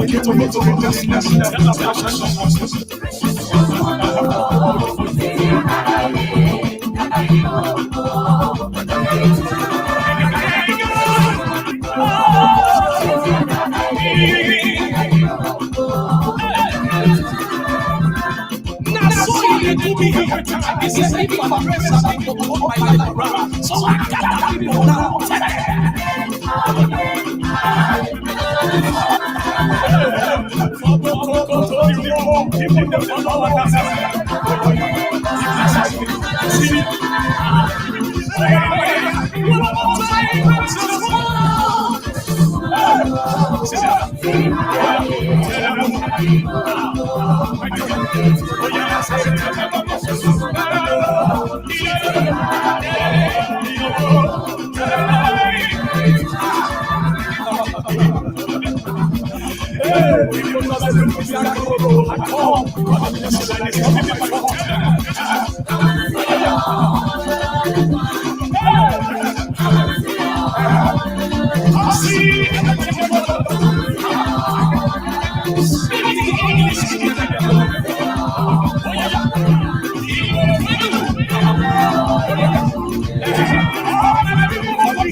you sing, I give you the devil. I love this man.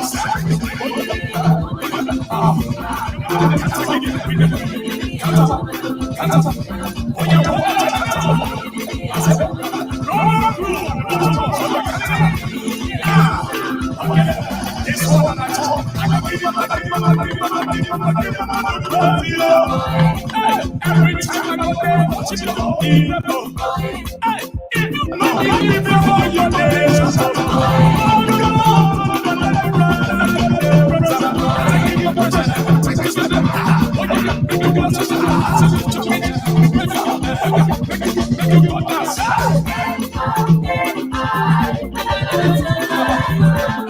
still the talker, now talk I do everything for me.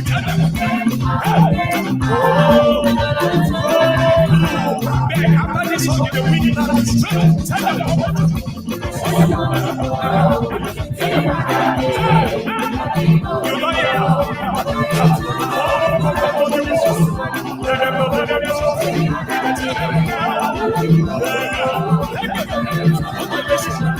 this one at the time when it was young people who said yes with the press God.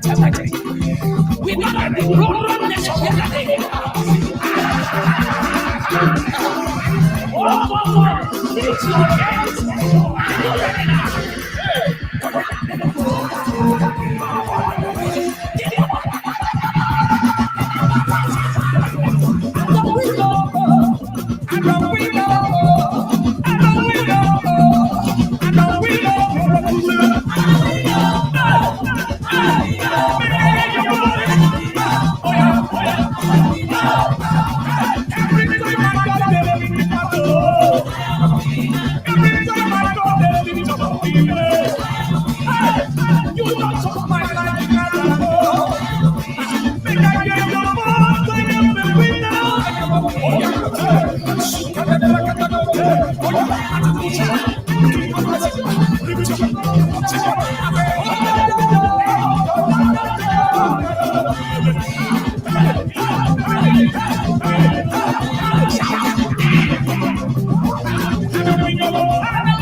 Hello, everyone. Good evening. My name is Zainab, and this is the Gist Lounge with Zainab. Thanks for joining in today.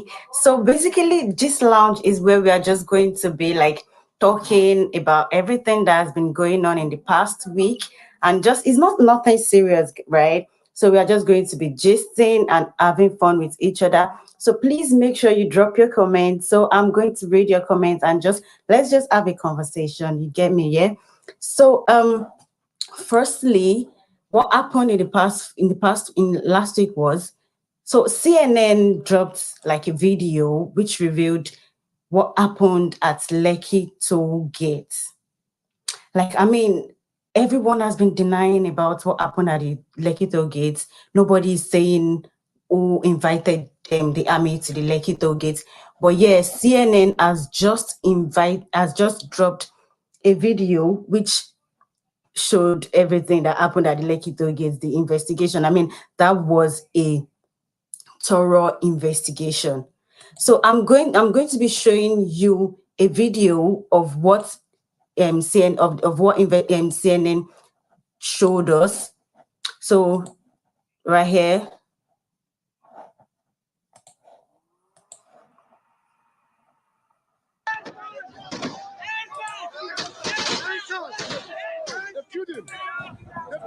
The Nigerian government denies this happened.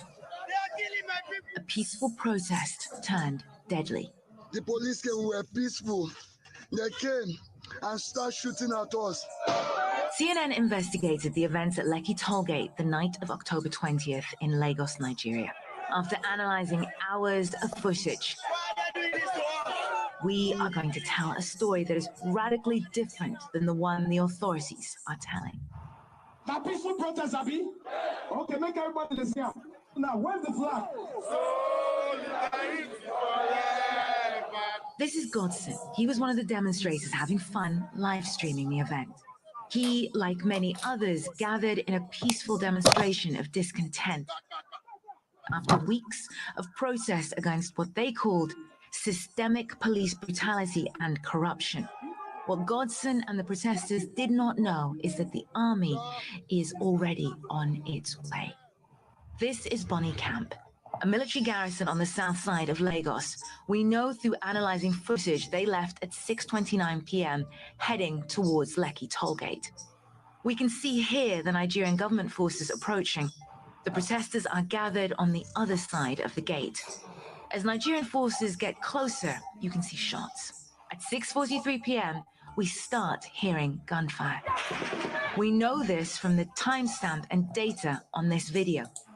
Here's another angle. They are releasing fire. They are releasing fire. Nigerian authorities say they fired blanks into the air and not at protesters. But CNN obtained video that appears to show the army shooting toward the crowd. Here, and at the top of your screen, here. In the midst of the chaotic scenes is DJ Switch, a Nigerian celebrity and activist. She is broadcasting live on Instagram. I wanted people to see what was happening. I didn't want anybody to come and twist the story. Witnesses tell CNN ambulances were stopped from entering by Nigerian authorities. You can see here people at the scene trying to conduct CPR.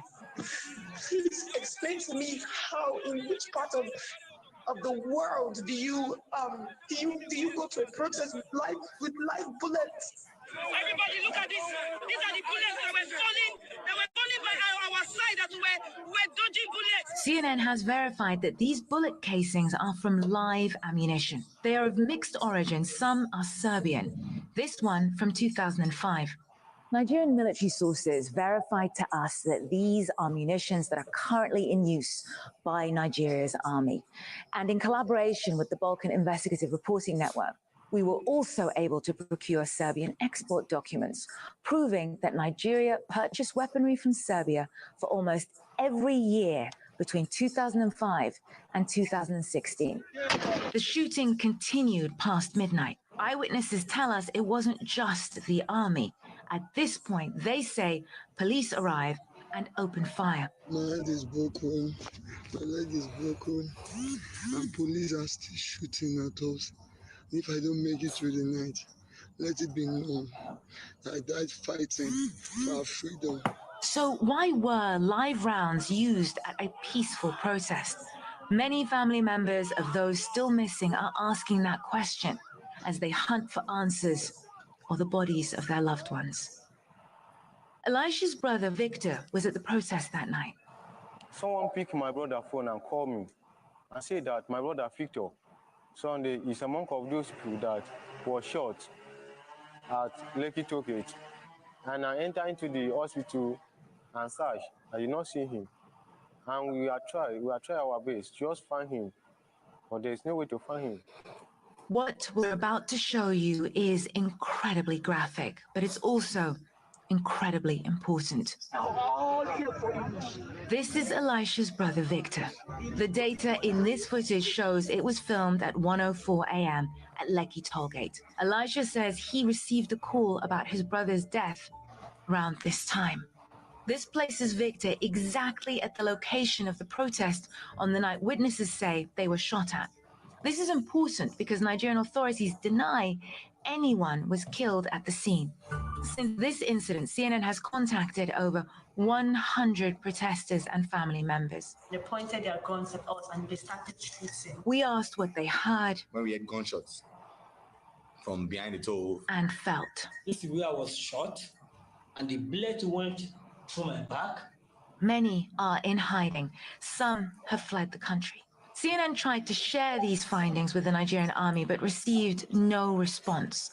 Lagos state authorities would not comment on our reporting until they said a judicial panel of inquiry presents its findings. Guys, if you are part of the people that still think the Lekki Tollgate shootings didn't happen, or you think nobody died at the Lekki Tollgate, this video is telling you everything you need to know about the Lekki Tollgate massacre. I still call it a massacre because it is a massacre is when a lot of people die, and people died. DJ Switch, who was doing a live broadcast at that scene, she is no more in Nigeria right now. She has left Nigeria because, yeah, her life is being threatened. Oh God, I still can't believe it that with a lot of people died at that Lekki Tollgate, and people are denying. The army, now the army yesterday, they said they were at the Lekki Tollgate with live ammunitions.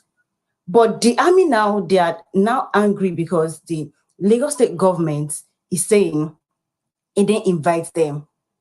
The Lagos state government is lying. The army are saying this, they're saying that. Who are we to believe right now?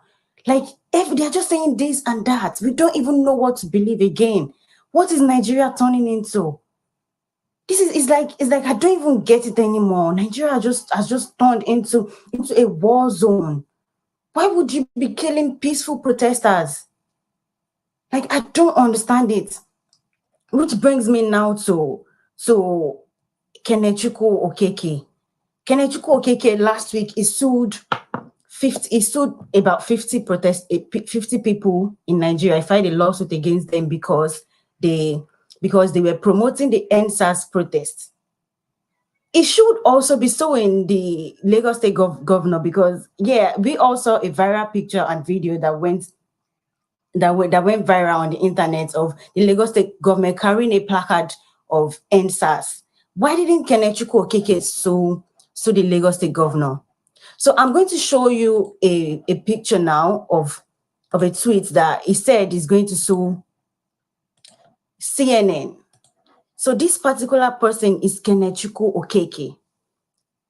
He said he's suing CNN because CNN interfered in what doesn't concern them. I mean, CNN is a cable news network. They're meant to.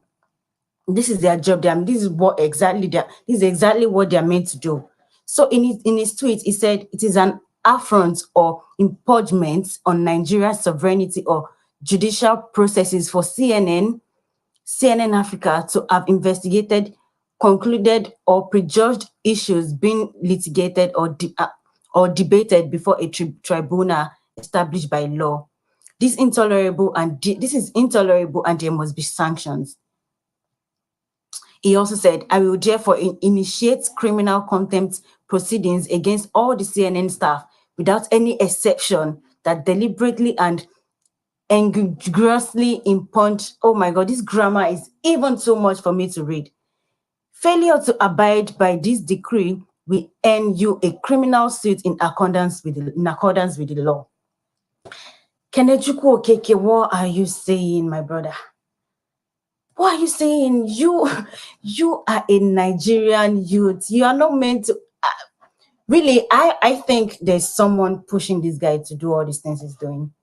I think there's someone pushing him. He can't just be doing this on his own. He can't be doing this on his own. If you think he's doing, if you think he's doing it on his own, then yeah, this is my own opinion. I think someone is telling him, yeah, do this, do that, do this, do that. Because somebody in his right senses can't just say, yeah, I want to sue CNN because CNN released and CNN did an investigation on what happened at the Lekki toll gate. What is this guy saying? This guy needs to be checked. Like, for real, it needs to be checked. You can drop your comments if you think what I'm saying is not right. If you think what I'm saying, my opinion is not the same with your opinion, then drop a comment. I'll read your comment and I'll read what you just dropped. And yeah, we are just having it. This is nothing serious on the Gist Lounge with Zainab. So here is a video I'm going to show you guys of a building that was about to be demolished with people inside the building. Nigeria, God. Why would somebody just demolish a building with people right inside it? You can't even, someone in his right senses will go into the building and tell the people in there, yeah, I was given an order to demolish this building. I need you guys to evacuate. But no, this person just wants to demolish the building like that. Take a look at this video, guys.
So if that man was not in front of the building, they would have demolished the building with a lot of goods in that building and people in the building. They would have just demolished it with people in there, right? Why? It's only in Nigeria this kind of thing is happening. It's like I don't even know. It's only in Nigeria someone will demolish a building with people in it. I don't know what's happening. I don't know. So here is a video of the first electric car in Nigeria. Nigeria is backward. Like, Nigeria is backward. We have a very long way to go in Nigeria. So this first electric car was commissioned by the Lagos State governor in Nigeria on the 14th of November. And this car was brought to you by Stallion Group and Ionda Motor. We definitely still have a long way to go in Nigeria. I don't even know, I'm still trying to wrap my head around it. How are they going to charge this car in Nigeria? There's no light in Nigeria now. Yes, Nigeria is full of darkness. There's no light in Nigeria.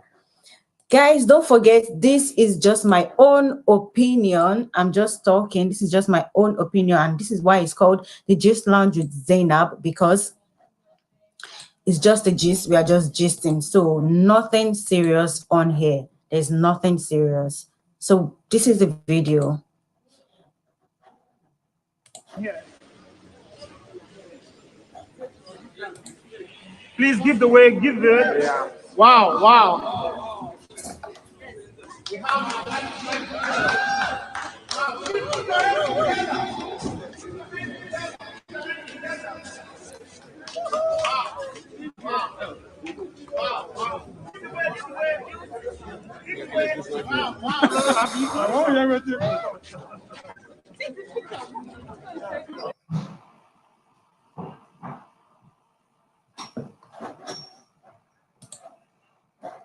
So that was the first electric car to be launched in Nigeria. The first electric car to be launched in Nigeria in 2020. When China already using car that is flying, we are just using first electric car in Nigeria. So if you think there's a way that they'll be charging this car in Nigeria and there's no light, please let me know. My Instagram handle is right there. You can send me a message on Twitter and also on Instagram. Send me a message. Let me know how they'll be charging this car in Nigeria. I need to know. Like, I really, really need to know because I still don't get it. I still don't get it. There's no light in my country. How do I? Okay, yeah, if I buy a car that is an electric car in Nigeria, how do I charge it? Yeah, is there going to be like a station, just like the way they sell fuel, like a filling station? Yeah, obviously there would be a charging station in Nigeria as well, but there is no light though. That's still the main issue in Nigeria. There is no light. There is no light in Nigeria. So, Mr. Abolore Akonde, also known as Nice, cheated on his wife. And Nice released a video for us, me, you in Nigeria, to please help him beg his wife that he did not know when he cheated, though. He did not know when he cheated on his wife, that we should now carry ourselves as per we were there when he cheated on his wife, that we should please go and help him beg his wife to accept him back. This is very funny. Nice. We were not there. Like, okay, guys, did you guys see the video where Nice was in an hotel with this lady that he cheated on his wife with? It was in an hotel with her and she was making a video. Nice didn't even like make any attempt to say it doesn't want to show in the video. He even said something in the video. You know, this is social media. The girl is definitely going to post the video. She is Nice. She's definitely going to post it. But then you went ahead and show yourself in the video. The video went viral. Your marriage is trembling right now. So you want us to beg your wife for you. Nice is telling us, well, for me, I think Nice shouldn't have just come on social media just like that and dropped the video. He should have just given her a little break. Should have just given her like a break just for her to absorb everything in. He should have just done that. But no, Nice didn't do that. He just dropped the video and I was saying his marriage is trembling now. He wants to save his marriage. This is his third marriage. He wants this, he wants that. So Nice said we should please beg his wife for him. I'm going to play the video for us now to see. In fact, the audio sound that was at the soundtrack at the background of this video, like that was what got me. I'm like, what? Who put a soundtrack at the background of a video like this? Take a look at this video, guys. I've done something so shameful, something terrible, and it's costing me my family. And the most important thing to me right now is my family.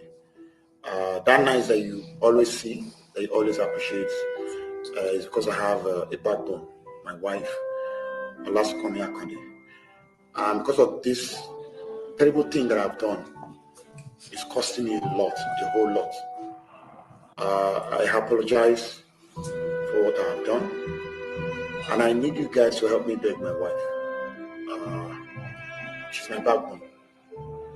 And that nice that you always see, that strive, that brings out the best in our culture and tradition, is because I have a backbone. I apologize for my wrongdoing, and I need you guys to help me beg my wife, please. I've excelled in so many other things, and one thing that I've been failing is my marriage. But this marriage, I want this one to work. Please, please, and please, help me beg my wife. Save this marriage for me. Thank you so much. God bless you. So Nigerians, that is it. Let's save nice third marriage. Is it third or fourth marriage? I don't know. I think it's a third marriage. Let's save nice marriage, oh, please. Everybody, let's beg nice wife. I've been seeing different posts where people are apologizing to the wife to please accept nice back. If it was you, would you accept? If it was me, I wouldn't accept though. I wouldn't accept. I don't know. She might want to she might accept nice back. But nice, this is your third marriage, bros. Brother, you should have just leave these people. Side chicks are dead. So these people, leave them alone. Focus on your marriage. This is not the first, this is not the second. This is the third marriage. You should focus on it.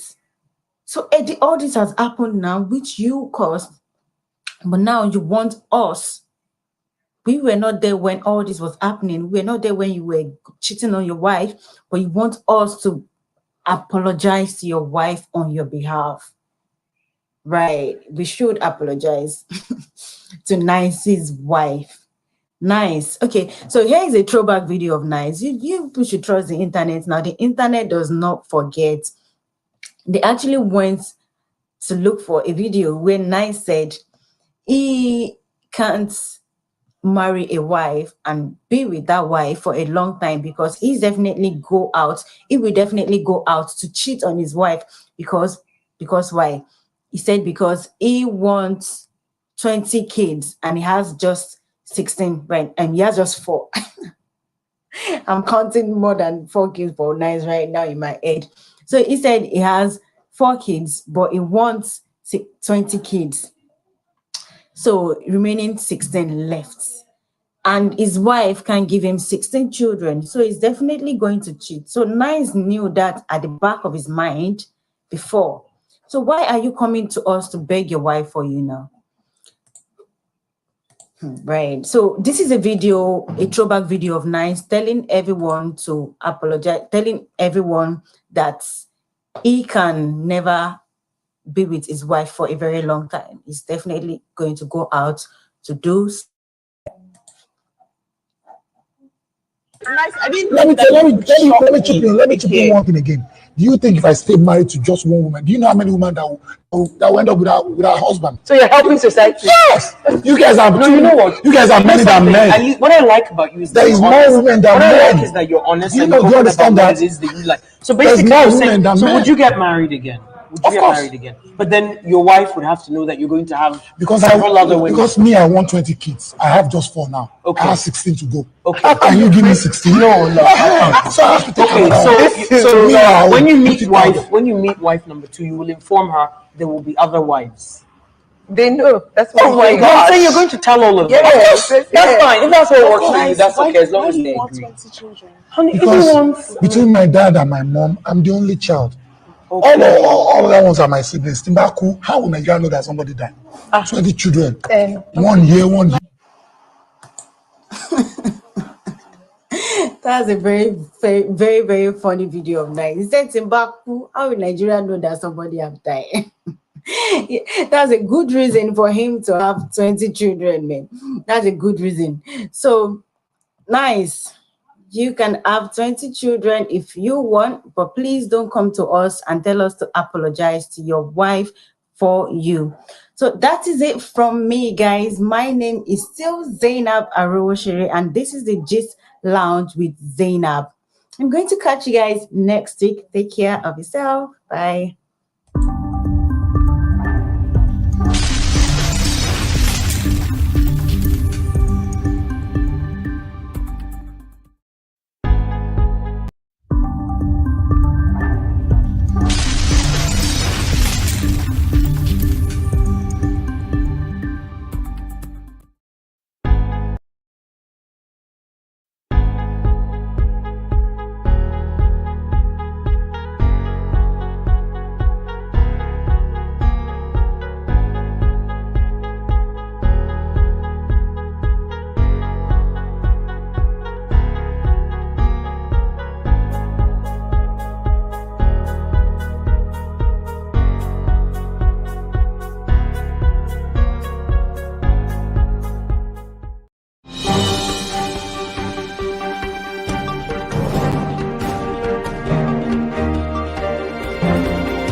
this is your first time to be alive. That's us, man. Yeah.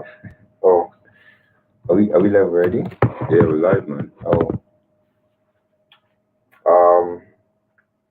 Welcome to TCT podcast. Yeah, on this show we just talk about just everything going on in the world from an Afrocentric point of view. My name is Esla, and I'm a recent graduate. Joining today, my co-host today. You've got Anugo. I work. That's what I do. I work. I earn money for the man. But yeah, so got an interesting self-conversations to have today. So you wanna just introduce them? Yeah. Yeah. So today we're going to be talking about democracy going forward. After obviously the recent events, the SARS and all that kind of stuff going on. We're going to talk about 2023, like how we should approach 2023 and how that will shape, I guess, Nigeria going forward. Yeah. Actually, my main point is in terms of diasporans here, the African diasporas, for example. I want to understand, I want us to have a conversation that will probably help us to how would I say, how will help us help Nigeria effectively. Because I think one of the things is, yeah, we're all passionate about Nigeria, but it's not all of us that can be there at the same time. But I still feel like it's our responsibility to make active efforts that will still help Nigeria regardless of where we are on earth. Yeah. And then the second topic today we're going to be talking about is so we've got obviously the effect of COVID. On our mentality. Exactly. And how does it change the way we look at work, the way we look at business, all that. And all from an African point of view, Afrocentric point of view, essentially. Yeah. And then the last topic we'll be talking about today, I think, to round off the show is just the COVID vaccine that's available, and just if you're gonna take that shit. I mean, I'm not sure I'm going to take that. But no. Oh, what can we? No, we can't. No. You guys, you relentless. But anyway, let's start. Yeah, let's get into it. So yeah, post the protest. My question is, I know everybody, there's a general notion that PVC is the way that will help us liberate it, but with the way the government is set up in Nigeria, I mean, especially right now, it feels like a dictatorship in a way. Yeah. Right. I don't think democracy is the sole means of achieving the what's it called, the resolution we're trying to achieve. Okay. So, my own opinion. Oh well, the question I have for you is what do you think? How do you think we can approach it apart from just voting? What other efforts can we make that can be just as effective to help liberate Nigeria? So for me, I mean, in terms of the political aftermath of obviously everything that's been happening from the NSAS movement, I'll say it's been an eye opener in terms of the level of frustration that's sitting into the general masses of Nigeria. It's culminated to a point, to a breaking point. So and we've gotten a response from the establishment, which clearly now it's not a situation of it's just sentiment that our government doesn't care about us. From what's happened, they don't clearly care about us. With the fact that they're willing to use the military in full military gear. Oh wow! To release shots on peaceful, unarmed civilians.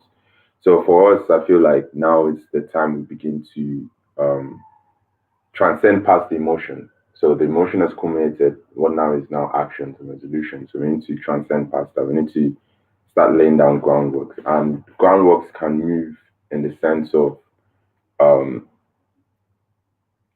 that we need to address all three pillars of society. Okay. So we need to address for one our social relationships, because I was having this conversation with one of my brother actually, and part of the conversation is based on like it's hard to say, obviously tell a political or the our political leaders don't care about us when you don't even care about the person living next to you. Do you get what I'm saying? Like you're willing to step over that person, you're willing to set that person up, you're willing to throttle on that person just to get your way ahead.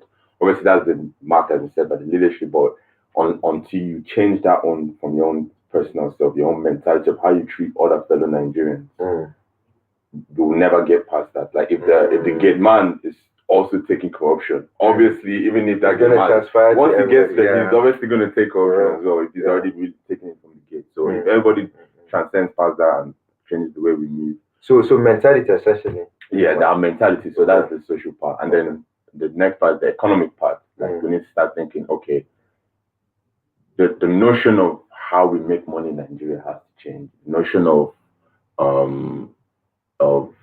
things like starving artists, or if you go and try and play football, you end up in McDonald's. Like the notion that you have to be a lawyer, engineer, doctor to be a prominent member of society has to change, because then there are now multiple different avenues in order to get people engaged. Because the reason why we get this frustration is that a lot of people are not engaged. Right? A lot of people don't have things to do, not because they are stupid or they're untalented. It's just that there's no one facilitation, but two appreciation of what they actually have to offer. Right. Well, even if that's the case, I still feel like there's no infrastructure available, because for all these industries to thrive, say for example in the West, in the UK, for example, right?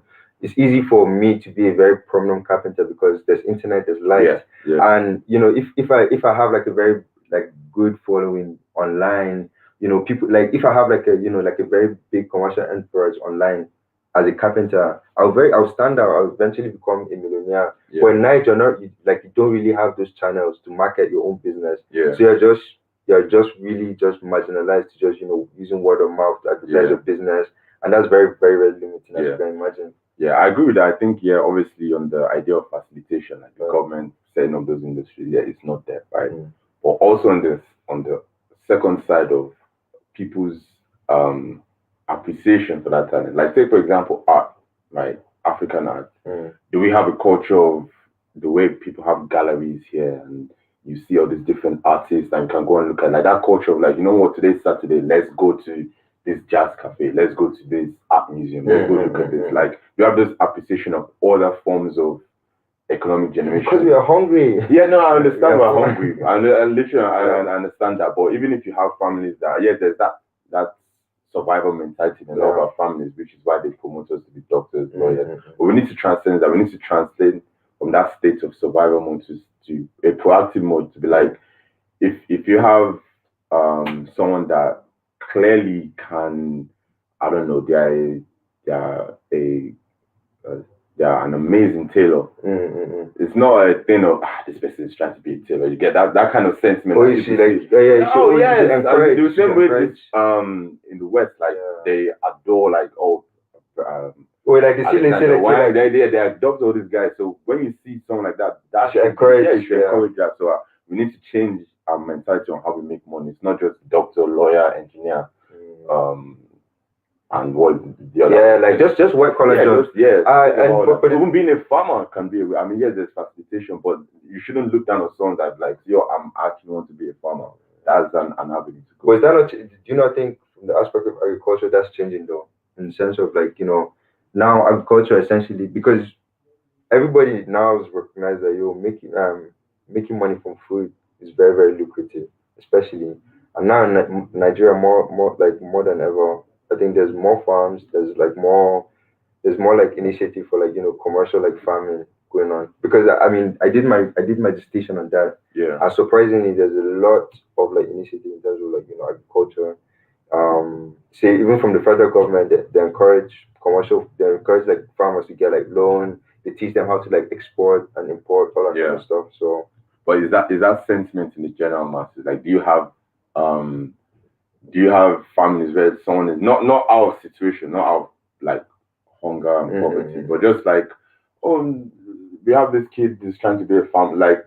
Yeah, like, okay. We don't have that level of I get, encouragement. Once I you get, say, I get. this person is trying to be a farmer, I like understand what you're saying. the family is not like just down to the nucleus of society. The families are not as encouraging for people to aspire to those kind of roles. And they should not do that. They should not, like, you could be a wealthy farmer. And I'm not just talking about like being okay.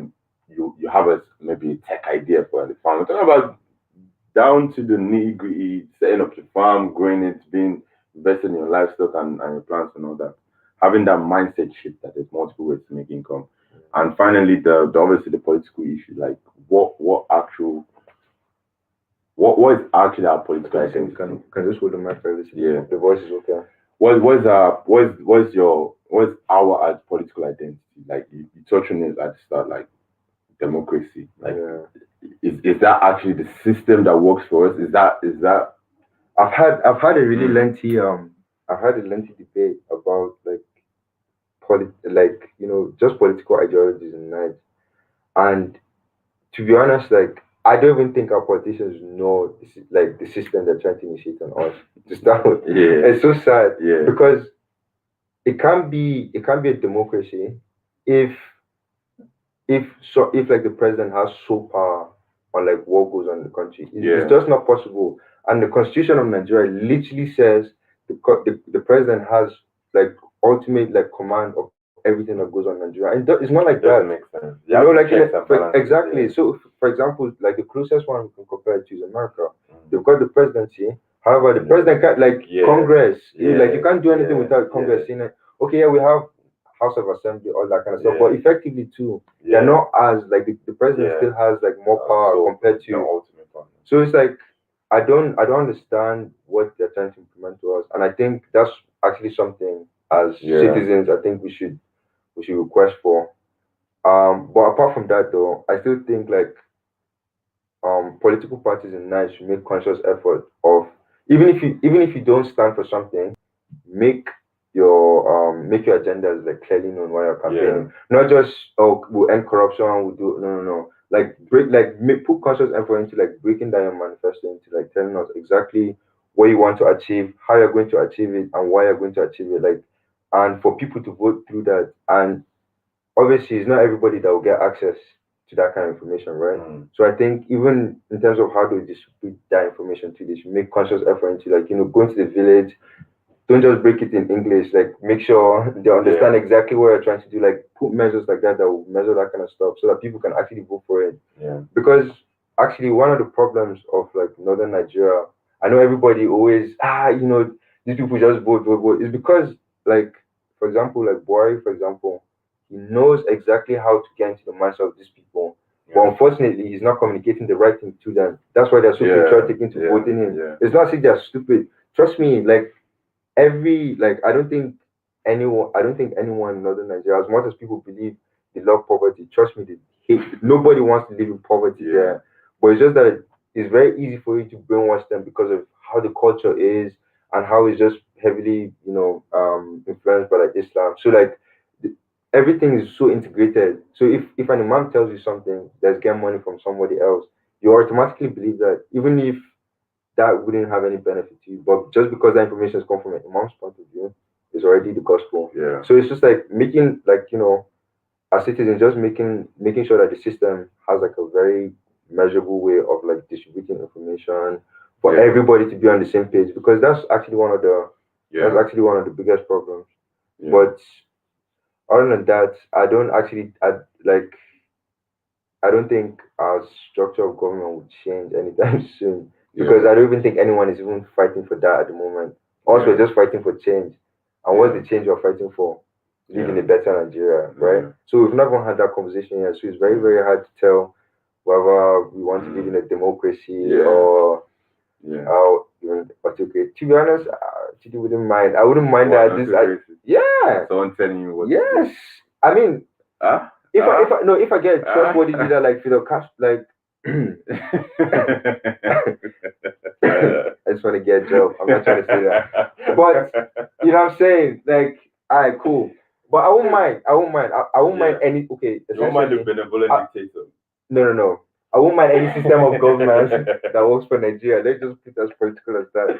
Any system of government that works for Nigeria, I won't mind it. But exactly. I still feel like any system of government that works in Nigeria, I think people still have to be in touch with it for it to work. Yeah. And at the moment, that's not what. I think that's the key. Is obviously on one hand the politicians having integrity and also communicating the ideas cost effectively. But also on the other hand is like you touched on the masses having that engagement. Like so you see people say let's say the roads on their streets, so things like the roads are bad, and then our government is bad. I'm talking about Buhari and government. And to be honest, that's not Buhari's job. The road within your stuff is your local government council's job. But you don't know who your local government chairman is, so you're not going to engage. Yeah. So we need to start being engaged. It's not just every 4 years, but talking about presidentially that are you engaging your Senate? Do you know the roles of the senator? Do you know how to engage and do you know how to reach them? Do you know your local government chairman? Do you know, as in, first of all, understand what they actually do so that when you're voting them to power, you know what they're going to do. It's not just but again in Nigeria, to their own defense, it's tricky. Everybody's assigned in it. Okay, apart from chairman that does election, everybody in government apart from these prominent people are assigned. Most times these roles are given to like commissioners to do. So they don't accept that. But the person that gave those was elected. So now if you know this person does their job is to give out, you know what to ask. So when this person is campaigning and they're promising you all this heaven and earth, right? Those contracts, where are you going to give it to? And that's now they are forced to address those questions. So it's a two-way street. Like the politicians have to change, but we also have to change as well our mindset towards politics. Like it's not just this thing that is there. It's a way of life. It's like everybody. When people like sometimes they have conversation with people and people say, "Oh, I'm not a political person." Yeah. Everybody's a political. Like this is your life. Everything what people are deciding on affects you regardless. Like whether you voted for Buhari or not, his actions are going to affect you. So you need to be engaged. So I feel like that we should change from this aftermath of NSAS our mentality on those two issues: our society where we interact with each other, where we think about how to make money, and also our political framework and ideologies should change as well. I have this question, right? Yeah. Do you think for like this NSAS protest, right? Do you think if conscious effort was made towards getting like even area boys, say quote unquote hoodlums, right? No, but quote unquote, do you think if conscious effort was made to make them understand the movement and join like these peaceful protesters, do you think would have had more impact? I feel like that's part of the lessons learned. Like I think there was some conversation going around it. Like we noticed was the weak points. Like they're going to be distractors, right? So now in moving forward, you know your areas of weakness. You know how to address it. So and one of those areas of weakness, and it's not a blame on those people. Like it's our circumstance. Like if obviously they had all the comforts and resources that you had, then they'll be able to come to that conclusion as well. But they're hungry, they need to eat, so they're not. I mean, come on, man. All this long talk, all this long talk you're talking about, like no, but now they're trying to. So whoever satisfies their primary needs first gets the attention. So if you obviously want to engage and make change, you need to address them as well. You can't just neglect them and address only the government and be talking as if these people don't have a role to play in the decision-making process. So we need to, I agree, we need to reach out to them, engage them, pay attention to them, try and obviously get them to see the bigger picture here and what they can actually achieve. Because ultimately, I genuinely believe it's like there's like a weapon that like we're not actually exploring as citizens tonight. Because essentially these are always the weak points. The politicians use them to get votes every time, right? But time and time again, we don't actually do it. Most times, like if we have this huge classism like problem, like in night, the rich engage with just the rich people. Middle class, they're caught up into their day-to-day job. They probably just end up engaging with just middle class, and they're trying to meet upper class people. And you just meet people living in abject poverty are just so marginalized that they're so disconnected from society. They're just living off scraps and all that. So it's very, and the proportion of like those people living there and like middle class and upper like is so much more because so much like many like I think the percentage was like something like I think 60 to 40 people, like 60 people, like account for like the people that suffer abject poverty, right? And that's like a lot. That's something we can do because if you can liberate those people and make them join the movement you're trying to fight for, ultimately you won. Because somebody like that, what does he have to?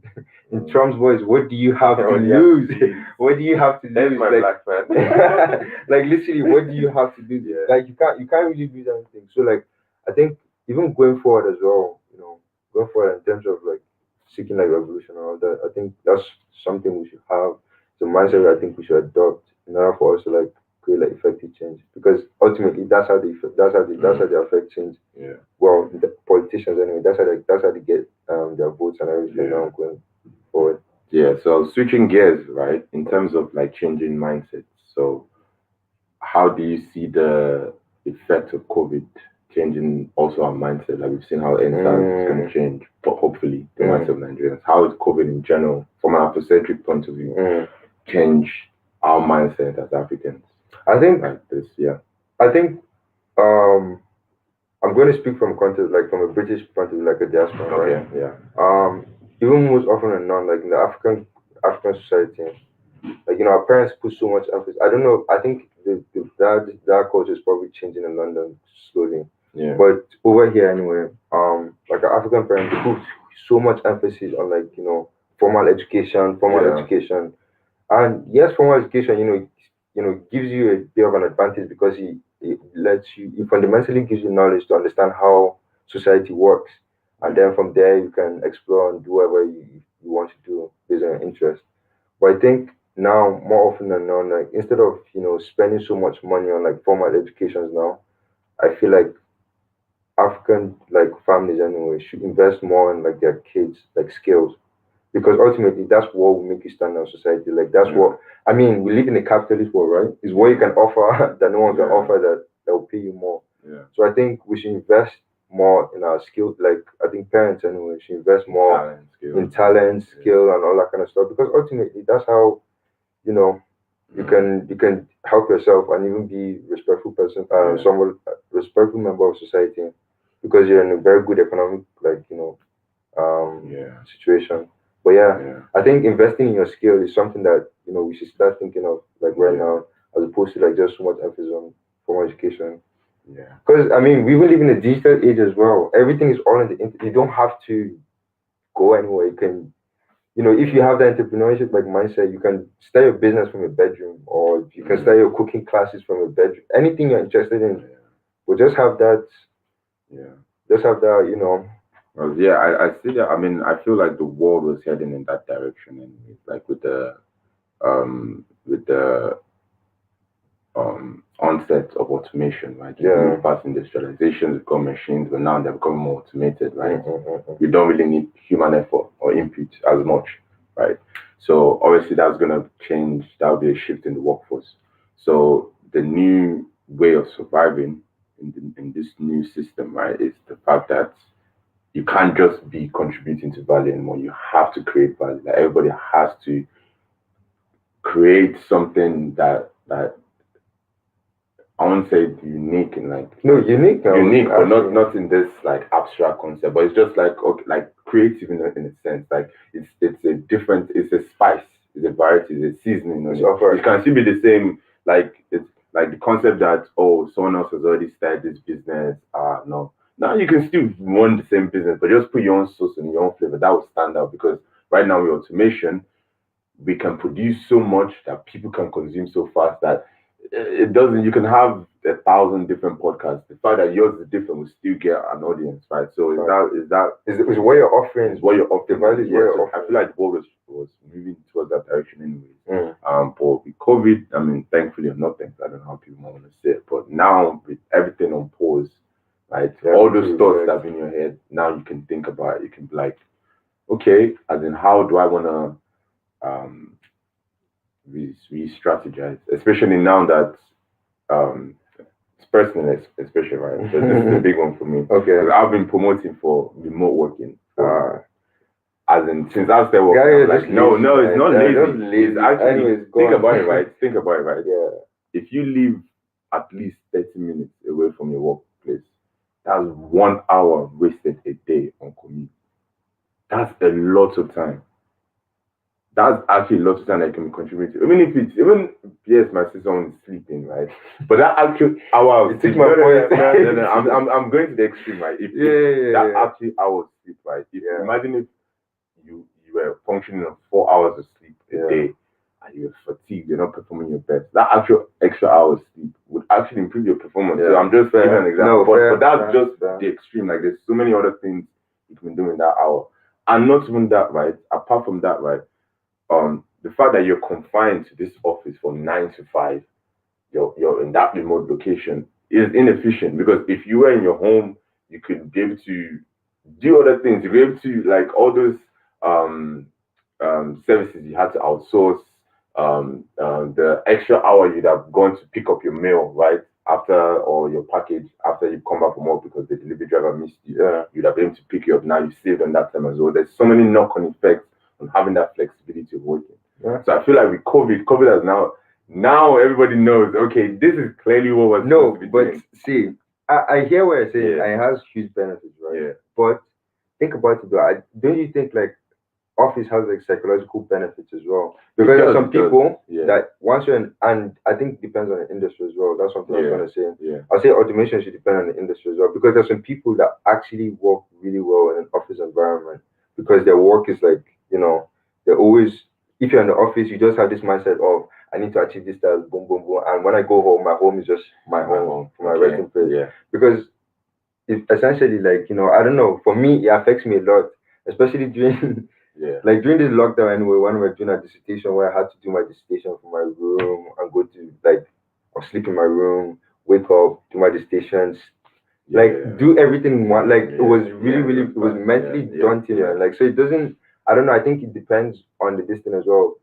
And no, true, you can still have that, right? You can still have office spaces. But I want to change the concept of office spaces to like an office. Okay, I'm going to work, right? I'm going to this location for me to be able to work. Now, I feel like how I see it is like brushing your teeth, right? That's not leisure. That's not playing. You're not playing when you're brushing your teeth. But it's not work as well. It's not a chore. It's just part of your everyday life. So working can be essentially like that. It should be part of your everyday life. So if I don't want people to have the mentality that you need to go into this particular space to actually like be creative. To this central location to start working. If we created like the concept of hubs, right? Okay. I don't really want to be doing this work on my home, right? The same way people like writers and all these people say going to Starbucks and created that little hub where they wanted to actually work. You can have those kind of like free workspaces around, not work, but just places that you can go to. Like sort of like a cafe. And it's set up to provide those offices. Like you have your printer, you have your monitors, you can sign in and actually focus on stuff. But the concept that I have this office that I have to go in and report to say, hi master, I'm here reporting. No. Like it should be integrated into our lives. So I feel like so with things like that, with COVID shining lights and things like that, just like the whole mentality shift, I feel like that would now, someone said something, I think it was on that Sean Kuti video, but I mean, you've heard a statement in America as well, like after the Depression, the 1922 recession and depression, right? The Great Depression. There was a reconstruction. And the point of that is like wherever it was, the political class or the social class of America came out like, okay, we need to be strategized and we define how we actually construct this. So that obviously that won't happen again. So we need to actually do that now as a people. We need to go like, okay, this system was clearly not working. Let's redesign this blueprint. Like there has to be a reconstruction that goes on. But with that point, like African society in the UK don't have any structure to even restructure in the first place. Like because first of all, we're trying to find our feet in, I don't understand. Everybody's in white collar jobs. We don't have like a community based like infrastructure that is bringing so much money that is making any impact to the to the country. I mean, the only thing we're doing is probably entertainment. But even entertainment, who owns all these labels? It's all like white owned, Jewish owned like labels and all that. So like we don't actually have anything.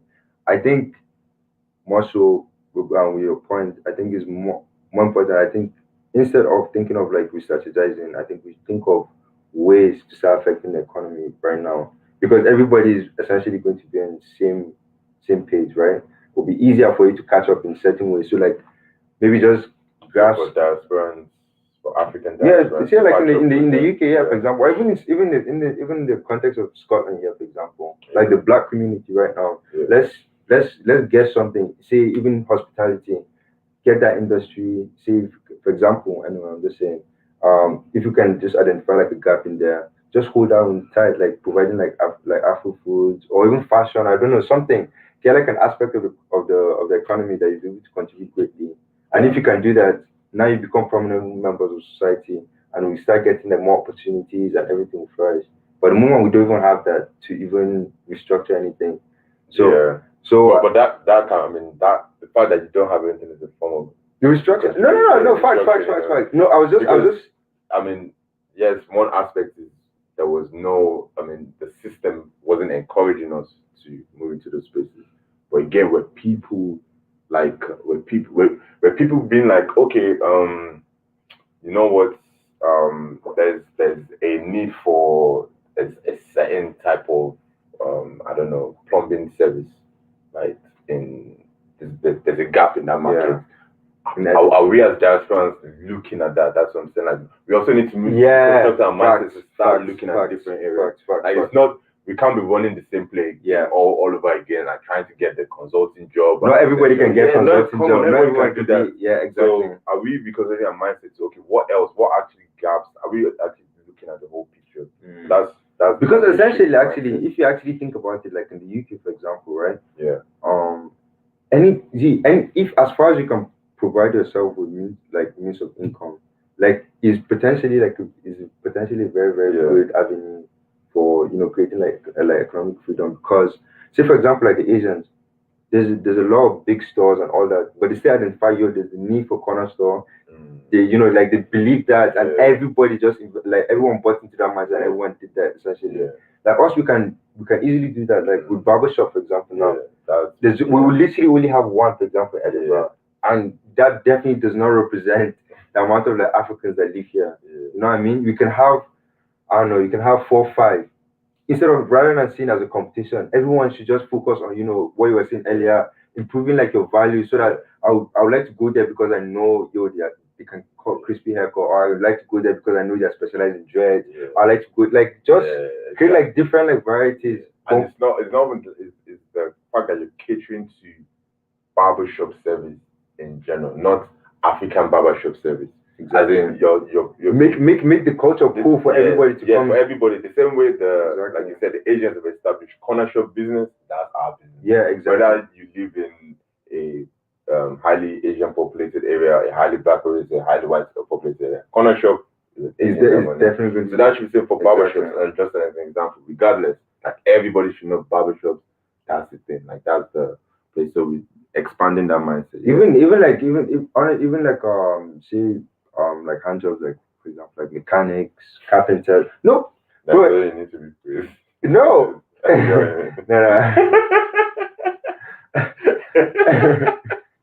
I understand what you mean.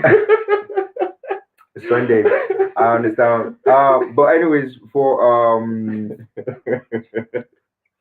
manual labor, vocational goddamn jobs. Now, but for vocational jobs though, some like even like mechanics and all that kind of stuff. I think it's something that we should actually look into because there's not a lot of black mechanics, and there are a lot of Africans that have cars here. Imagine the amount of business you attract because every black person essentially you have that rapport with them that they'll come there and you repair their car, maybe show like the cultural movement. I think these are kind of stuff that we have to look into, like professions that make us even come together as well as an avenue. So that's another. I mean, this is a completely different, but I think for something in Nigeria as well, we need to shift back to that. But like this concept of university, right? Like everybody has to go to university, get a master's, PhD, and I don't know how many degrees Nigerians want to get, but we need to shift back to that concept of vocational, like universities, like we get vocational jobs, like university is supposed to be for them kind of philosophical things like medicine, like where you need to actually go through extensive years of research in order to prove yourself because the risks are high.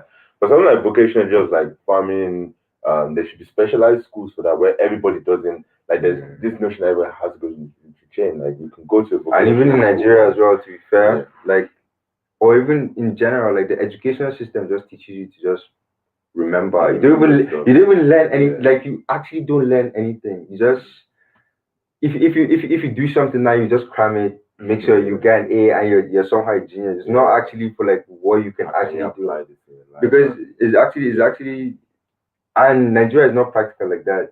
Because you can't go and say, okay, say for example you study like I heard somebody said they studied it was like German. They offered Germany university in Nigeria. In Nigeria university. Yeah, they offered German. How many countries mean now? No, but that's even funny. Anyways, say for example, you learned a course like that. What's that going to do to you in Nigeria? Like how many German embassies are in Nigeria for people to study that course? I understand French, at least they're French speaking. There's no links. There's no links between like university and society. So I think another thing too. Facts. We need to restructure that as well a lot. Fair enough. So vaccines, I mean on COVID. I'm so terrible. The what do you call them? Those those are actually the biggest drug dealers. Like pharmaceuticals. They are drug guys. It's That's actually true because they control so many things. Government policies, everything they do. That's actually as in they've got their runners. But Italian mafias were like that now. That's not their trappers. They've got runners. They've got their influence. They've got political influence. They've got shooters. They've got everything. Go ahead. Basically, they've dropped a new line and a new product. And you listen, go grab it. Out now, also. Wow. But yeah, so on the concept of the vaccine, like I think was Pfizer. Yeah, Pfizer. Yeah. Well, guys, they did Trump dirty shit. I can't lie. Let's just keep it on. Let's keep it fuck. After he lost the election, I feel someone was saying like this is just someone's opinion, but I thought it was legitimate. That the fact that they felt like so again, like I said, these people they're trappers, right? They've got their products. It's not really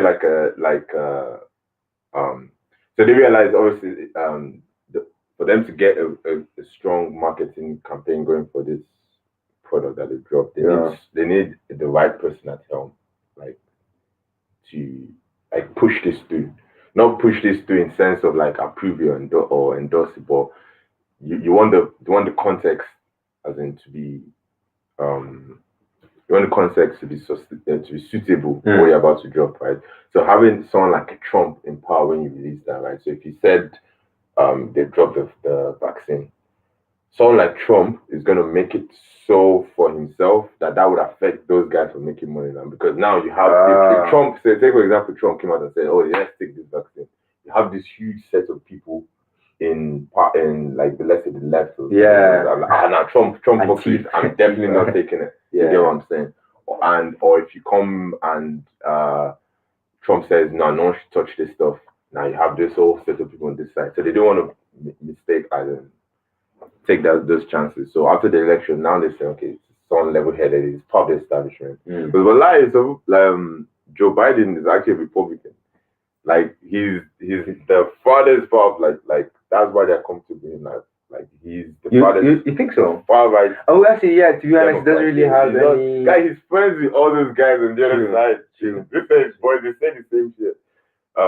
They have the same conversation. So, but yeah. So I feel like having someone like that, like they feel like this is like he's gonna work for the establishment. He's gonna keep all the movements hush hush. No one is gonna like they'll quello the fact that it's 90%. But what about the other 10%? How come the 90%? And to be honest, I don't trust Kamala Harris as well. Like it's just they're all the same. Like I feel like they're just I don't know, they're just like devils in disguise in a way. It's like because to be honest, me, I'm not gonna say anything, but I still feel like Trump is better than Biden anyway, compared to both of them, because Trump better for who?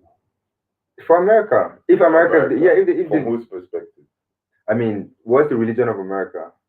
Capitalism, right? Yeah. So that's the fundamental basis of America. Yeah. So of course, it means like it makes sense for you to have a president that knows how to make money. Okay. How he makes money, again, then it's up to people to decide. But anyone that has the idea of was Trump good at making, as in enabling America to make money? Yes. How? Because like he encouraged like big investors to come and invest there a lot. Yeah. And more than ever, like look at for example Amazon, Jeff Bezos. On that Trump, come on, man. On to your point, actually, I was reading it recently. Apparently, a lot of companies, because of Biden's tax plan, a lot of companies are going to start pulling out of America. So that could be exactly. But again, we have to take those conversations in context, because sometimes it pays better to stop doing business with this person and start doing business with this other person. So it might be, okay, these companies who actually that are divested from us is actually in our favor, because now we can focus the one point that Hillary Clinton made, right, when she was campaigning, was renewable energies, right? Yeah. At some point, renewable energies is going to be a thing in the world, right? Why not be the country that is at the forefront of that, right? Why not be the country during that period that is established as the powerhouse for renewable energy? And for you to do that, you need to start divesting from certain companies now. You get what I'm saying? So it's that mentality that, okay, it does pay better for us to actually restructure the way our political system, which may seem uncapitalist in the short term, but in the long term, it actually would make way more money. That's what I was saying. Like for Trump, like yes, he's saying all these things, like, but in a sustainable way, is it actually creating more money and more wealth and more capital? To be honest, and I'm saying that, to be honest, the really reason why I was saying that is because, like, proven he's a very successful businessman. Is he though? Man's been bankrupt a lot. A lot. Do you know how many people have been bankrupted? Like 50 Cent has been bankrupt. Yeah, but last year, Trump has been bankrupt more. But it's not poor. Like no, but yeah, it's not poor. But but that's their way of avoiding success. As in your pitch to me that you're the best at doing business, but you fail so many times. Imagine if but that's to show you how sustainable I am. I fail so many times, but I'm still here. Imagine if LeBron came and said he's the best player, but he never made the playoffs. Like Dame, imagine Dame telling us this. Come on, Dame. Dame Dollar though. No, it doesn't. As in, like you have to have a proven. I don't think. I don't think he's. I think he's probably billion. He's probably that. I'm not gonna. I don't know. I don't care. He owns Trump. Yeah, but you can't. That can't be your selling pitch to me. If I'm not, like, if Bezos came and said my pitch is I'm a successful businessman, fair enough. You've got a proven track record of being a successful businessman. But wait, how does I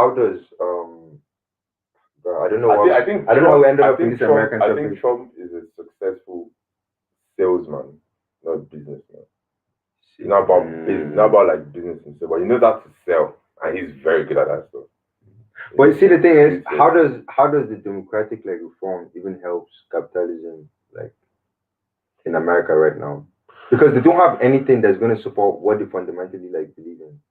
But it doesn't make sense how you look at capitalism, because like for them it's like it's encouraging more people or facilitating more people to make more money. Yeah, that doesn't support capitalism, because now your capital as a nation is going to. No, but Democrats are not giving reform for people to to want to make more money.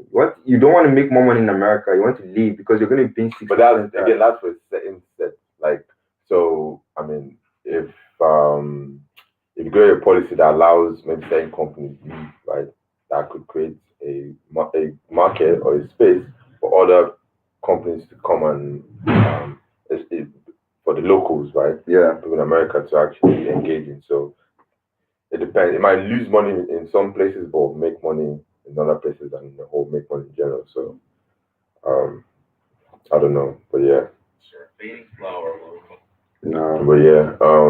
No, but I mean, but with the vaccine anyway. I don't know how we just dive into America. Yeah. But with the vaccine, I don't know why do you think people are skeptical of taking it? Well, in general too, right? Recently, anyways, I think in this modern generation, anything that's perceived to have like general help for like the public has like kind of like a suspicious idea behind it. They're like, oh, the government wants to do this to take our information, or the government's trying to kill all of us, or they're trying to use like why do you think society is getting more paranoid? I mean it's the level of trust that people have, because we've seen politicians be so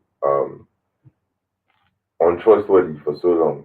Like they've lied to us countless times in all facets. Like in Nigeria, politicians have deceived us. If you look at other countries, you've seen failed political execution. So I feel like it's a natural thing to be like, if someone says, oh, as a politician. Now, if a politician comes to the night and says, oh, I'm going to give you like, shut up. No, but that's the thing, because you know their lines, right? So I feel like for that, we know you've been lying about this, you know you're lying about this, you know you're lying about this. How can we not trust you to tell the truth on that, right? However, I'll say on the flip side is, you can reduce your level of trust in someone, but don't reduce your level of critical thinking about the situation. And on that, hold that thought, right? So next, I was going to ask you. No, actually, I was gonna answer that question and ask you a question. So for me, I think it's because information now is very easy to access. Yeah. So because of that, that instant access of information, it's easy. Like people manipulate like narratives of different information, and is making people really confused about what's good or what's not good anymore. Like now you don't even know what to believe, because everything is a fact. It's from Google, right? You can just Google something and it says this happens, and then everybody establishes that's what happens.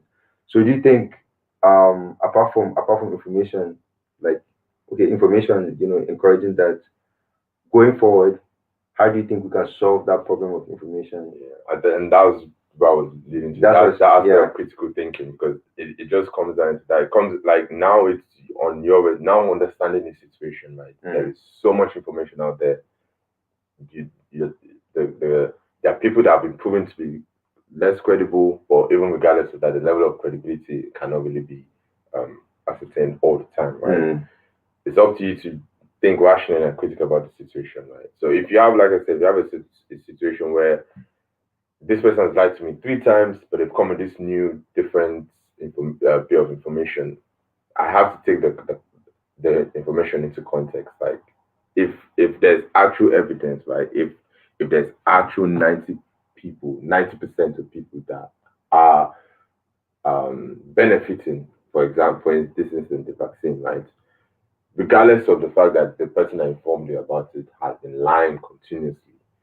If the evidence is there, 90% of people are like, yeah, this works, then don't be like, oh, I'm still going to hold this person as a liar. But the thing is, like, we have concrete information and very factual information that, I mean, because of how information has been distributed now, more and more, like, people are beginning to become more aware of how secretive the government is. Yeah. So you can't just be naive. Yeah, you just can't be naive and just say, because a scientist can actually tell you this is why, like, this works, this cures this, but at the expense of what, though? Do you know what I'm saying? And how do you really establish that?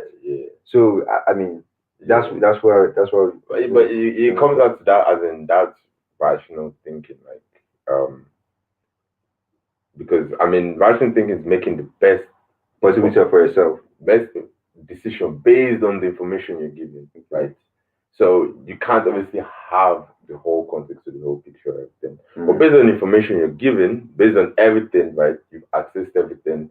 You feel like this is the best outcome or solution from that. Then it's down to you then to implement or apply that belief, right? You can't go back to, you can't then make an emotional decision based on it. You've seen the fact, you've seen the evidence, you've done the critical thinking, like you've analyzed it. Like, although the scientists say, okay, this thing will save you from this, however, there's a caveat that it will make your lips swell. It's up to you to evaluate the benefits of not dying from COVID or having a factor of lips. You realize that okay, not dying from COVID is a better outcome, right? Yeah. Than having the alternative. But then you see emotion about the fact that there's why did this scientist have this bad thing, or why did this politician lie about? No.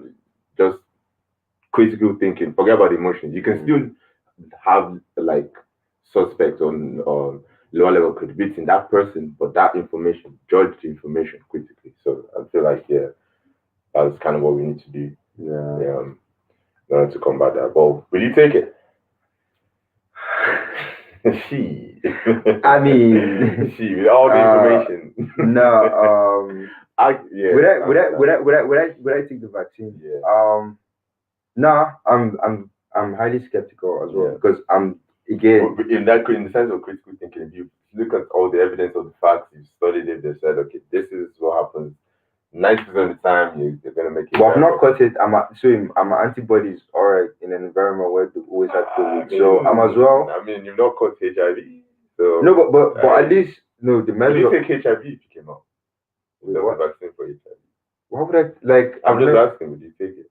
There's a vaccine for HIV. Yeah. No, but you can. Just hypothetical. I'm not getting. I'm just asking, like in general, like in the. Like, I mean, but like I'm imagining. Because what I'm getting to is that is it because that you feel okay, maybe COVID? I'm not. It's COVID. It's like that's what I'm saying. If it was something I was HIV, man, this is. No, but you don't. You get what I'm saying? Without change your mind. No, I think. Would you but make HIV is calm, isn't it? Like HIV is not as bad as AIDS. Like if you have AIDS, you're definitely going to die. Yeah, but HIV is the virus, and the virus that leads to AIDS. But if you but you can control. You can control it. I don't know. I mean. Okay, less than to give one. No. If she had, I don't know. There was a vaccine for there's a vaccine for cancer. I'm drinking all of it. See, but I'm drinking all of it. I feel like maybe it's the fact that I'm drinking all of it. Like you said, like you don't really feel COVID is as threatening to risk yourself to take vaccine. But switching on that point, right? The fact that they want to test it on BAME people. What do you think about that? I don't want to test it on black people. But they said, where's the information coming from though? You've seen that on where? On Twitter, social media. We've seen that like. I mean, evidence. Okay, you said critically we should think about it, right? I don't think BAME people are targeted. However, I can probably, I don't know. Who am I again? You don't think that? No, I mean there's proposals as in there. So I think there's proposals. So like obviously with the vaccines coming out, Yeah. right? They need to start distributing it to people, right? And they obviously want to start with high risk categories. So old people. So yeah, let's start in care homes now. But BAME, black and Asian minority people are part of the high risk of people in the high risk category. I've never had COVID. I don't understand like who are no, but okay, I don't think that's fair. I don't think that's fair. I think ultimately I don't think they should associate any I don't think they should subdivide how the help will be given. I think it should ultimately boil down to your choice as a human being. But then even if you really want to support BAME people, as opposed to targeting them, make their access to it a bit easier than other people that are going to get it. But don't necessarily say we're going to start with you guys and then no. Like encourage everybody to take it. And if you really want to help me, you make me get it for free, and then everybody else will pay if you really want to help. I know the context of the fact that BAME people are at risk, right? That's just wild to think about it, because genetically, as in, it's not what risk genetically. It's the fact that some people might say, okay, that the health conditions of like black people in general, it's not the best. Maybe you might have the higher rates of like heart disease and all that stuff. Yeah. But like those things are like lifestyle circumstances based on the system that you created, based on the fact that as in we're living in poverty and McDonald's everywhere. Oh, thank you. Like you grew up eating McDonald's, like of course you're so gonna why are we still in the why are you just giving us like what you like us out of the high risk category? They want to get sick. No, they want to get sick first. And then next time they're probably going like they go to the lab, they cook up something, and then like, no. When you have headache, this one will help you better instead of just eradicating the headache. But I don't know. Yeah, like I definitely don't think they should make it like a class thing because it raises people's suspicion again of that secrecy of the government, and it just like if the purpose of the vaccine was meant to help people, now it's defeated because if you're saying you're going to try it on that, one person's not trying to try that. Even if one person is going to try that too, or you have some kind of like some people might protest out of sentiment, saying, "Oh, okay, like why do you care about these people?" Just the way BLM had for us, right? We're just fighting for equality. We had white people complaining, like society don't care about them, but it's just no. Like it's just going to defeat the whole purpose of the whole vaccine. So I don't think anything to do with class should be added to this. Do you think people should be made to take it? Like, so if the condition was it makes sense. But if we I wouldn't want to a sense of normal, a new normal. Not the new normal, but like it's something similar to normality. Like we need things to start opening again, shops, business, people to be walking around without masks, right? And because of that, they needed 60% or 7% of the population to be inoculated or vaccinated. Do you think they should be like, yo, I mean, you have to, because it's for the greater good of society? I'm not gonna lie. If, say, for example, I was an artist, and I'm trying to host my shows, bro, I'm spreading agenda for all my fans to take the vaccine because that's the only way I'm gonna get some bread, and that's extremely selfish. But think about it. I've been out of job for a long time, so of course I'm gonna. But I think, with regards to safety, if COVID is as bad as they made us believe it's bad, I think it makes sense that they'll force us to take it because it's going like essentially the economy is suffering right now from lockdown, all that kind of stuff, and I'm sure everybody's tired of it. I think right now it's just all talk. Once you're not able to go to shop without showing your vaccine card, everyone is going to take it. Everyone is going to take it. So I think they probably need to. I think they just need to implement like maybe a kickstart. They just need to push us. They need the brand. You know how Matt Johnson changed the branding of HIV. I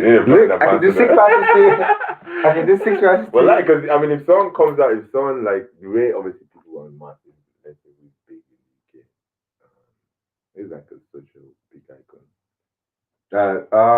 Lewis Hamilton. Yeah, Lewis Hamilton came out and said that he took the vaccine. And a lot of people jumping like, oh shit. No.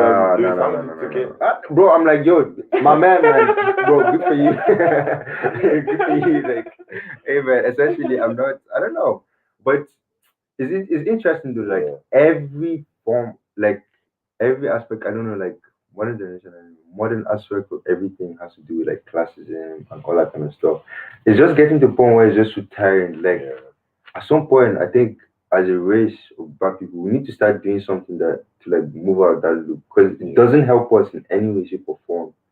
Like we're always going to be like the marginalized people, like in the bunch of the groups. And I just think like, I know we should just think of like ways of constantly trying to like improve ourselves, improve our mindset, health, all that. I don't know, but yes, sir. This has been a very good introduction. Thanks again. I think next Sunday again, same time, we'll run topics and we'll show you guys. So thanks for having us. Take care.